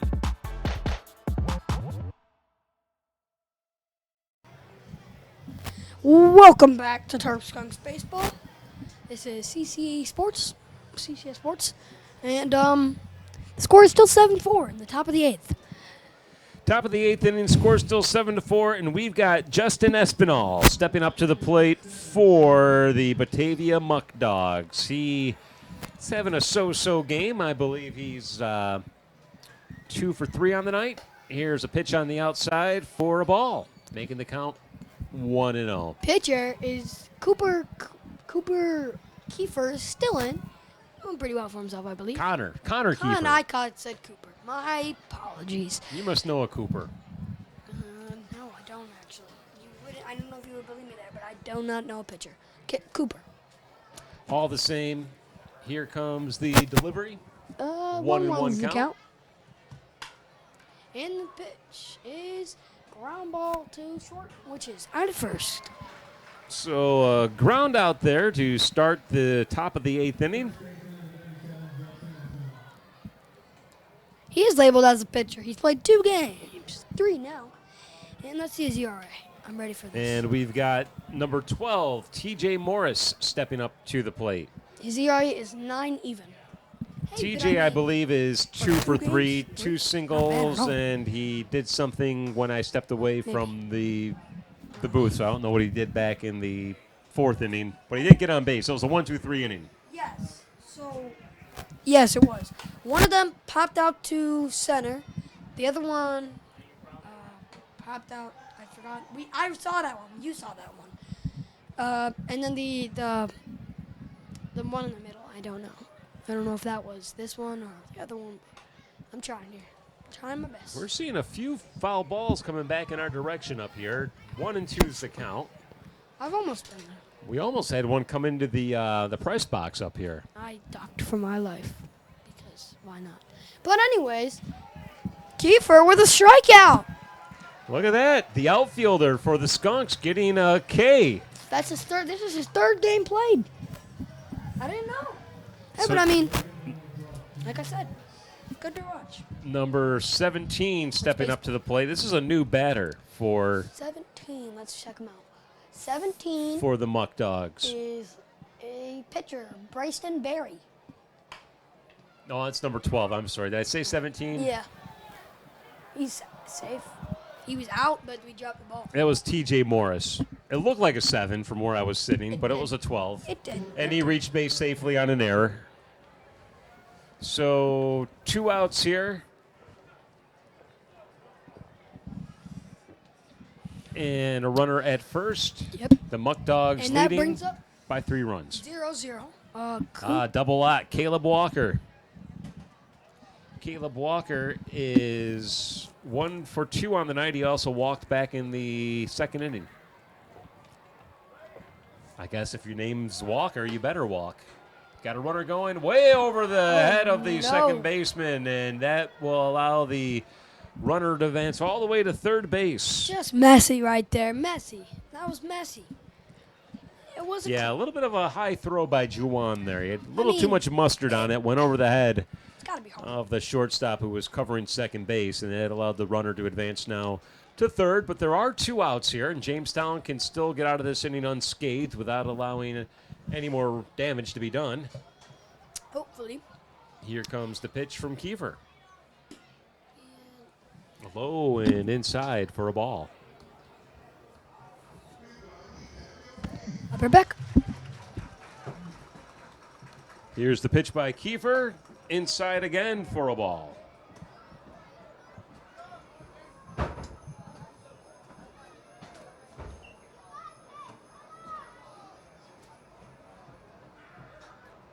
So 3-0 the count here. Here is the delivery. That's going to be high and outside for ball number 4. So 4 consecutive balls thrown by Kiefer now. Runners at the corners with 2 outs here. Trying to get out of this inning without allowing any more runs to be scored. If you're just joining the broadcast here, the Muckdogs scored 3 runs in the second inning. Jamestown scored 1 run at the bottom of that second inning. Another run scored in the third inning. There's a pitch back over to first base to keep the runner at bay. He's safe. 2 runs scored by Jamestown in the bottom of the third inning. That kept the score at 4-3, and then Jamestown scored another run to tie it up in the bottom of the fourth inning, making it 4-4.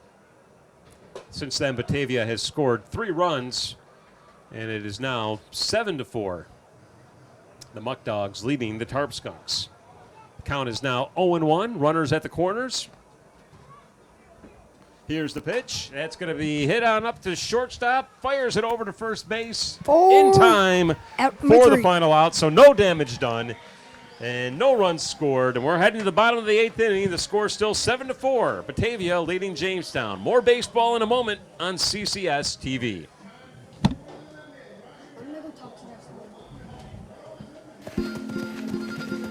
Our generation has a choice. Turn away from the world's problems or chase them down.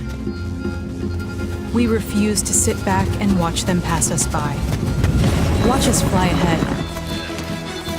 Rise to every challenge and overcome anything. Watch us become the next greatest generation. Get ready, Jamestown! The Gus Macker 3-on-3 basketball tournament is back this August, bringing non-stop excitement and fun for everyone. Experience the thrill of street basketball at SUNY Jamestown Community College, Saturday, August 10th and Sunday, August 11th, where teams of all ages and skill levels come together to compete and showcase their talents. This event, led by Collaborative Children's Solutions and co-hosted with the City of Jamestown, is more than just basketball. It's about community, sportsmanship, and making memories. Thanks to our generous sponsors, including the Southern Chautauqua Federal Credit Union, this year's tournament promises to be bigger and better than ever. Join us for an unforgettable weekend filled with action-packed games, fun activities, and community spirit. Don't miss out on the 2024 Gus Macker 3-on-3 basketball tournament in Jamestown, New York. If you can't make it in person, watch the action live on CCS-TV.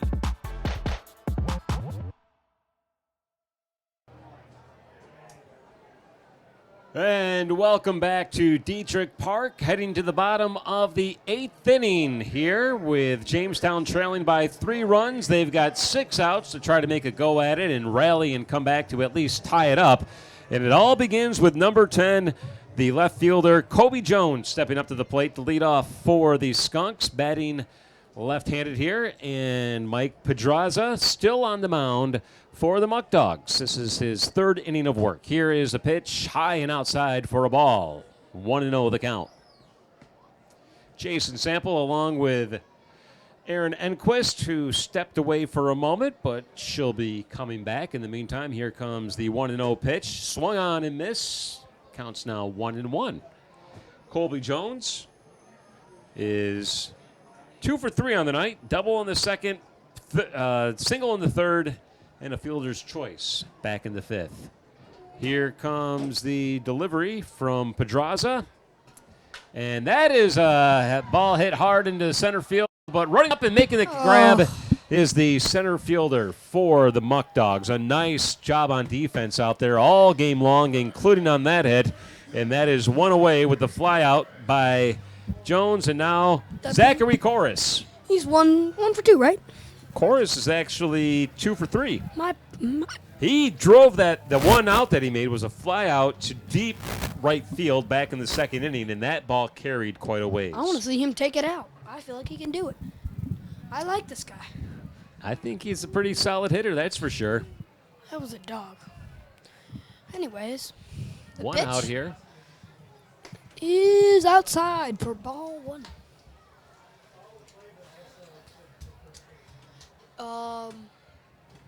Chorus, actually, for those who didn't hear me the first time, is from Toronto with a base hit. Another. Oh! That's gotta hurt.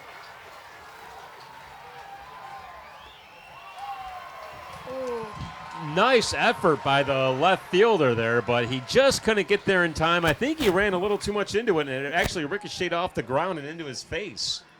I thought it hit his glove and hit his chest. Maybe. I don't know. Maybe it didn't hit him in the face, but all the same, it had to have hurt, like you said. Yes. And Chorus is on second base now. We'll call that a double. Yeah, I would say so. I mean, that ball, if he didn't, like if he wasn't there in enough time, that ball's a gapper, and that's definitely a double. Well, he knocked it down anyway. And Jamestown finds itself in business. Zachary got a runner at second here. They're down by 3, so I guess a tying run would be on deck. Yeah. Well, Zachary Chorus actually is from Toronto and goes to Mercyhurst. Just down the road in Erie, Pennsylvania. Yes, Mercyhurst University. Who's My this? mom went there. Leo Doyle at the plate? No, that's number 9, who is Aiden Wallace, the designated hitter. Yep. My mom went to Mercyhurst. Good school to go to. Mercyhurst Prep is a good preparatory school as well. But we're here in Jamestown to talk about the Tarp Skunks. Yes, we are. Not the people out in Erie. Mercyhurst. Yep. So let's see what happens here. The 0-1 pitch, 1 out, is strike 2. So quickly the count is 0-2. Wallace was hit by a pitch in the second, flew out in the third, and struck out in the 5th. Let's see what he can do now with the Still runner looking in to try scoring to positions. get a hit for the first time tonight.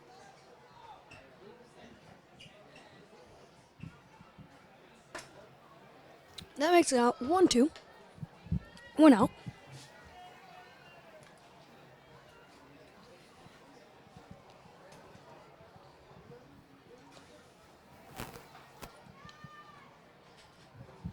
Michael Pedraza, the pitcher here, taking his time. I think he's got the pitch he wants. Let's see if he can deal. See what happens. And strike 3. Comes up empty on the swing. Well, that's Wallace's second strikeout of the night. And now we have DJ Stoyanovich stepping up to the plate. He's looking for his first hit of the night. He's 0 for 3. Or anywhere on base. You can walk, we bring up. Any way to get on base Doyle. at this point, right? You're down by 3 runs. We have just 4 outs remaining. This is 2 outs here in the bottom of the 8th inning. See what happens. Got to make a run here. Let's see what they can do. And he comes up empty on the swing. He really had a nice cut there. The Tarp Skunks roster has been decimated the past week or so. A lot of players have returned to college already, so their ranks are diminishing every day. That's gotta hurt. And that's probably why you're seeing. It's gonna be hard. Probably why you're seeing an outfielder out there pitching. And Playoffs are gonna hurt. it makes the playoffs difficult for all. It happens a lot with all teams this time of year. You're going to see players returning to college if their semester starts earlier, if they have to start practicing, especially if they play fall baseball in college, which happens in some schools. But back to the action here. Let's see what can happen with Stoyanovich. Pitch is Fouled back and out of play. Count remains 0-2 with 2 outs. Fireworks are coming soon here. I got to find out from our producer, Justin Gould, if we're going to provide commentary to the fireworks, or you just let them. I think you just let them do their thing, right? I mean, what do you say? There's an explosion. There's another explosion. Oh, look, another explosion. I mean, how do you do commentary look for? At that one. That was a big one. I guess. Look at that explosion. Can you beat it? hit the second, thrown over to first in time for the final out. So 3 here we are, 8 remaining. innings in the books. 4. Jamestown still trailing by 3 runs, 7-4. We'll be back with the final inning in just a moment right here on CCS-TV. CCS-TV isn't just a television channel. It's a powerful extension of Collaborative Children's Solutions, a nonprofit organization dedicated to empowering children with the tools they need to unleash their full potential. Our mission is to spark the flames of passion for broadcasting within the young minds of tomorrow. We believe in providing authentic, hands-on experiences in the field of broadcasting, allowing children to explore their creativity and communication skills in a supportive environment. Tune in to CCS-TV for a unique blend of educational and entertaining content created by the brilliant minds of our young broadcasters. From informative shows to imaginative storytelling, every program is crafted with the intention of fostering curiosity, self-expression, and a love for learning. CCS-TV, empowering voices, inspiring futures. Student interns are welcome. Learn more at ccs-tv.com. At Southern Chautauqua Federal Credit Union, we believe in supporting our community and helping you achieve your financial goals and strive to make a positive impact for our members and the community. Our mission is to empower individuals with the skills and resources necessary to achieve financial freedom. As our members and the community achieve their goals, we fulfill ours, creating a brighter future together. Southern Chautauqua Federal Credit Union, your partner in financial well-being. And welcome back to Dietrich Park. Jason Sample along with Aaron Enquist bringing you Tarp Skunk baseball on the final home game of the 2024 season. Skunks are trailing by 3 runs in the top of the 9th inning, 7-4, with Batavia having a chance to add to their lead before the Skunks get their final crack at trying to tie this one up. Let's see what happens here with the pitch. Connor Kiefer still on the mound for Jamestown. And stepping up to the plate for Batavia is Yannick Gonzalez. He looks at that first pitch for a ball. 1-0 the count.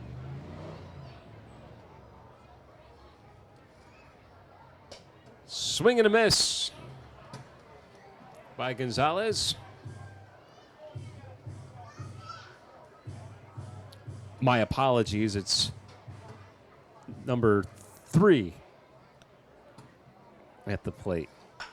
That's a fly ball deep to left field, but tracking it down will be Colby Jones at the warning track, pulling it in and getting the out. Nice defensive effort by Jones, the left fielder.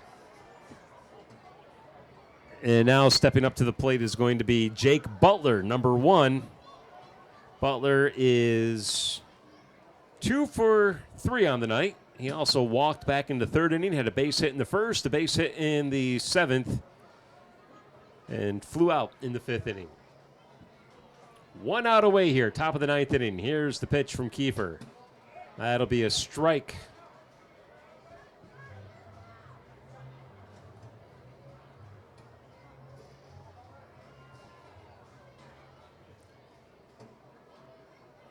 Here's the 0-1. That's a fly ball into left field. Jones camping out underneath it and easily makes the catch. Can of corn for Colby Jones.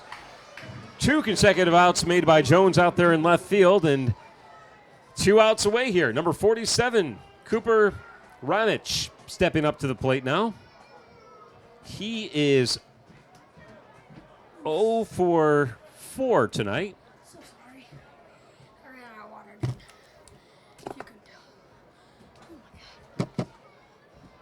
2 outs away here. Colby Jones caught both the passes in the outfield. Here's the pitch. And that'll be high and outside for a ball. 1-0 the count. Kiefer's pitch is ground ball to second. Over to short. And out is hit third. First. So there you go. 1, 2, 3. His teammates come out to salute him for a nice job pitching by Kiefer, and here we are heading to the bottom of the ninth. Put on your rally caps. The Skunks are down by See what 3 happens. runs, and they have 3 outs to tie it up. We'll see what happens in just a moment right here on CCS-TV.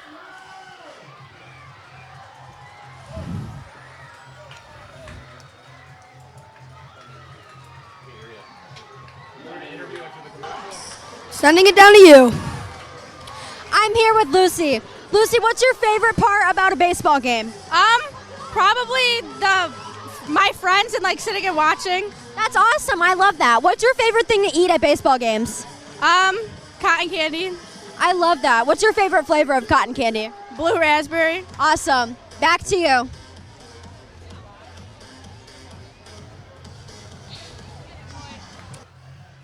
Thank you. Well, it's an exciting night here at Dietrich Park, and who knows, maybe we'll see some more excitement. I know we're going to see fireworks one way or the other. Everyone's gonna love Fireworks those. on the field or fireworks in the sky. Figuratively or literally, we're going to see fireworks. Definitely literally, because it's a beautiful night, and they are getting set up to launch the fireworks here at the conclusion of our game. If Jamestown can make a run, though, this game may not be over with just yet. They have to, though, get on base. And They got to score play runs. fundamental baseball, and we'll see what happens here with Batavia, who has a new pitcher on the mound, number And a new 18, catcher. Reed Markham, And a new catcher. and a new catcher. I'm not sure who that is.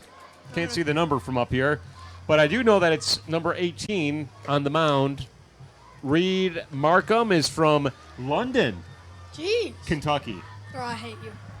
I hate you London, so much. Kentucky is where he's from. He's a freshman That's from like saying- Lindsey Wilson College. That's like saying Paris, Texas. Yep, did me he's so from, dirty. or London, Ontario, even. But no, he's from London, Kentucky. Still far away.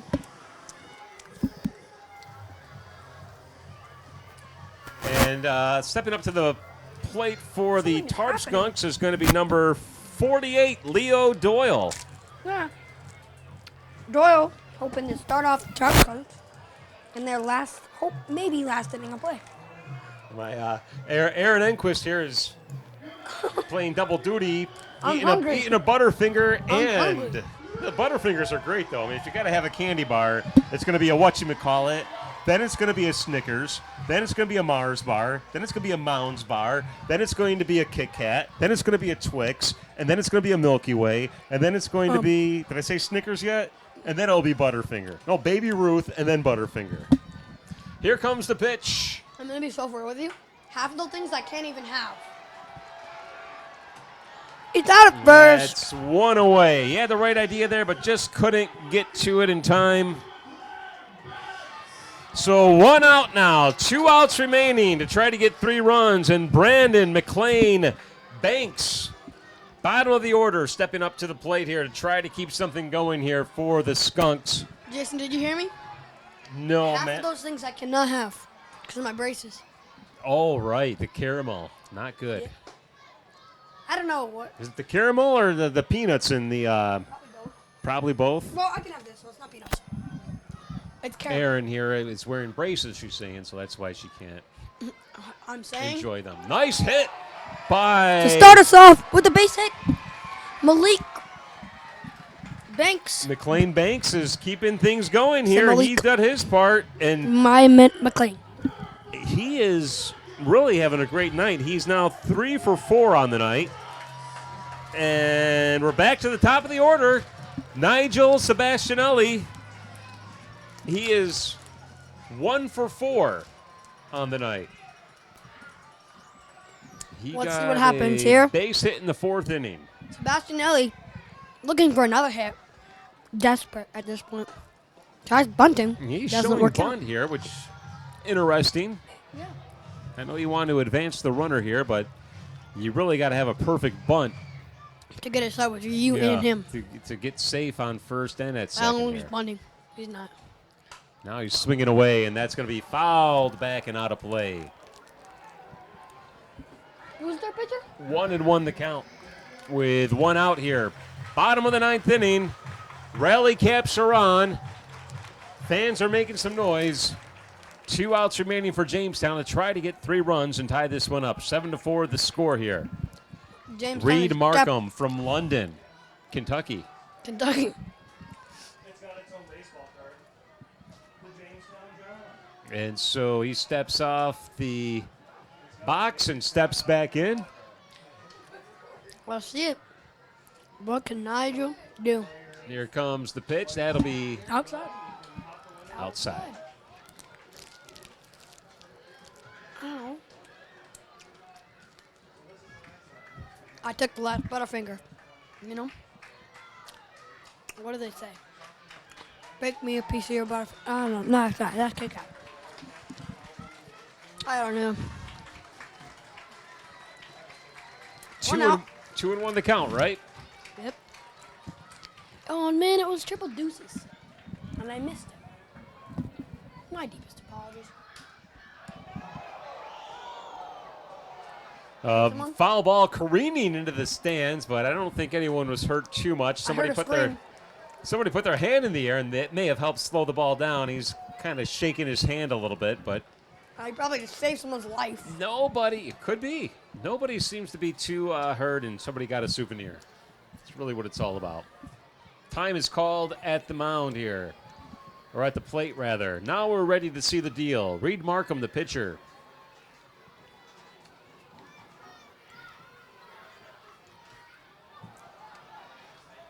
Fouled back. 2-2 the count with 1 out. Let's see what happens.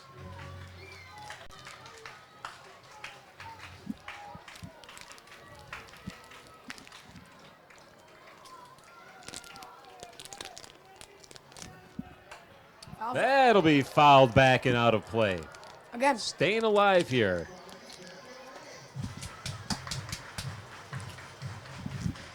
Sebastianelli trying to keep the hopes alive for the Tarp Skunks.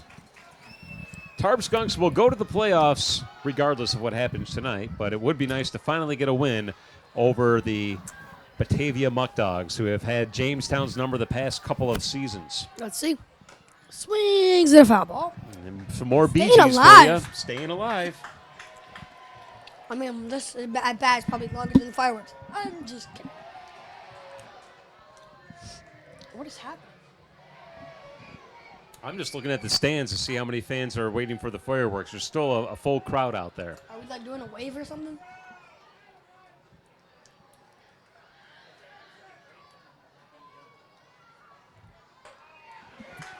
That is a high and outside pitch, and we've got a full count now.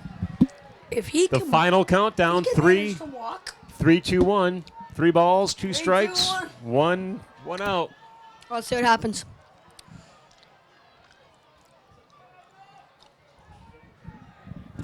Sebastianelli looking for his second time on base. Let's see what happens. The pitch. Fouls it off. He keeps going for This this. is a battle, I tell you. How many pitches has he seen now? It's got to be over 10. I feel like it is. Because He's it's 3 had a balls. lot of fouls. It's a 3-2 count. Right now. Sending it down to you for the interview. Okay. Sending it down to you now.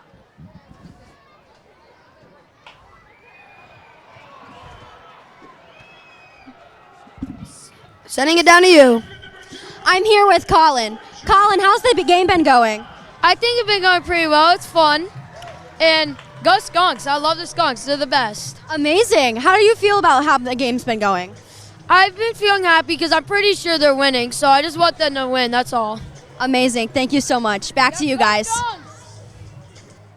All right. Thank you very much, Hannah, for yet another well-done interview. Jason Sample and Aaron Enquist here. 1 out remaining for the Skunks. 2 outs, bottom of the 9th inning, runner at second. Tying run in the... Not tying. Tying run is now at the on deck. Yes. Right down the middle for a strike. That's the pitch I like. Not down the middle, but a little lower. Right in the This is Austin Matronga, by the way, who is at the plate for Jamestown. There's the pitch to Matronga. He fouls that one back and out of play. And the count is now 0-2 with 2 outs. This could be the final pitch. He's got to protect here if he wants to keep his team's hopes alive. Let's see it. Here comes a pitch. The 0-2 count, 2 outs. I feel like he almost flies the ball here. Let's see. High for ball 1.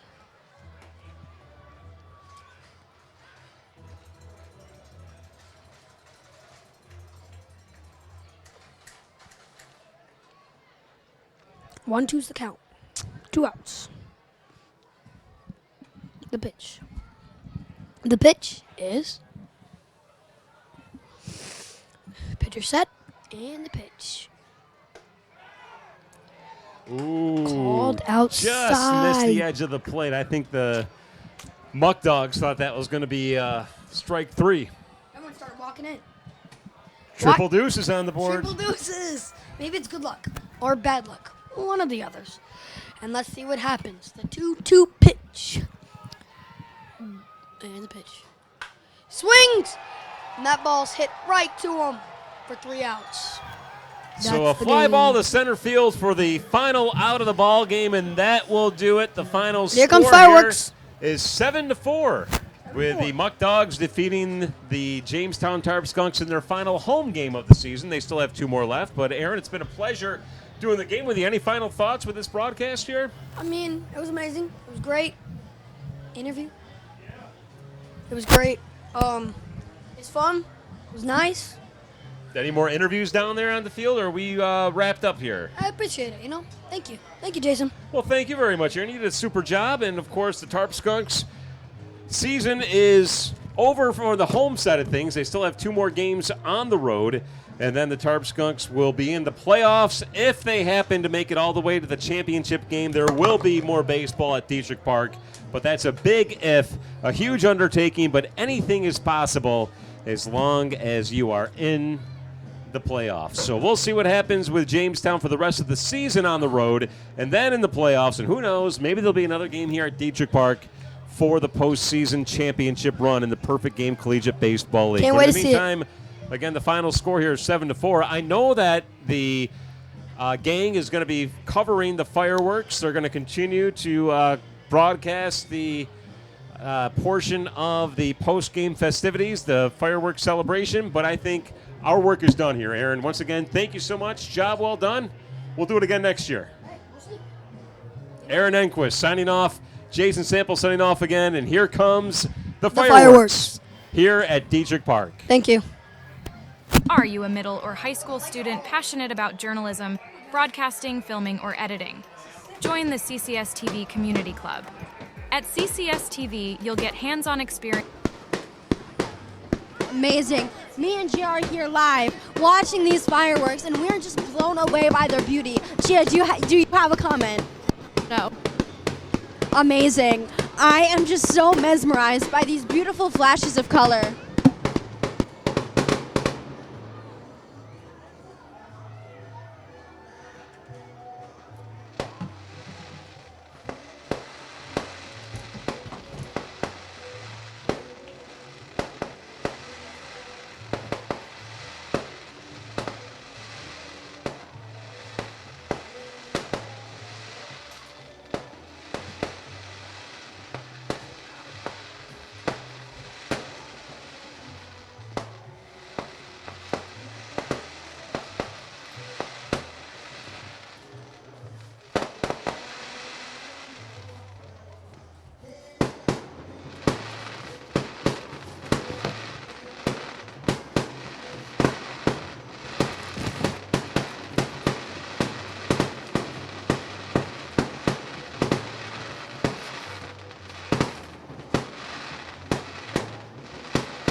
This is a special presentation from CCS Sports.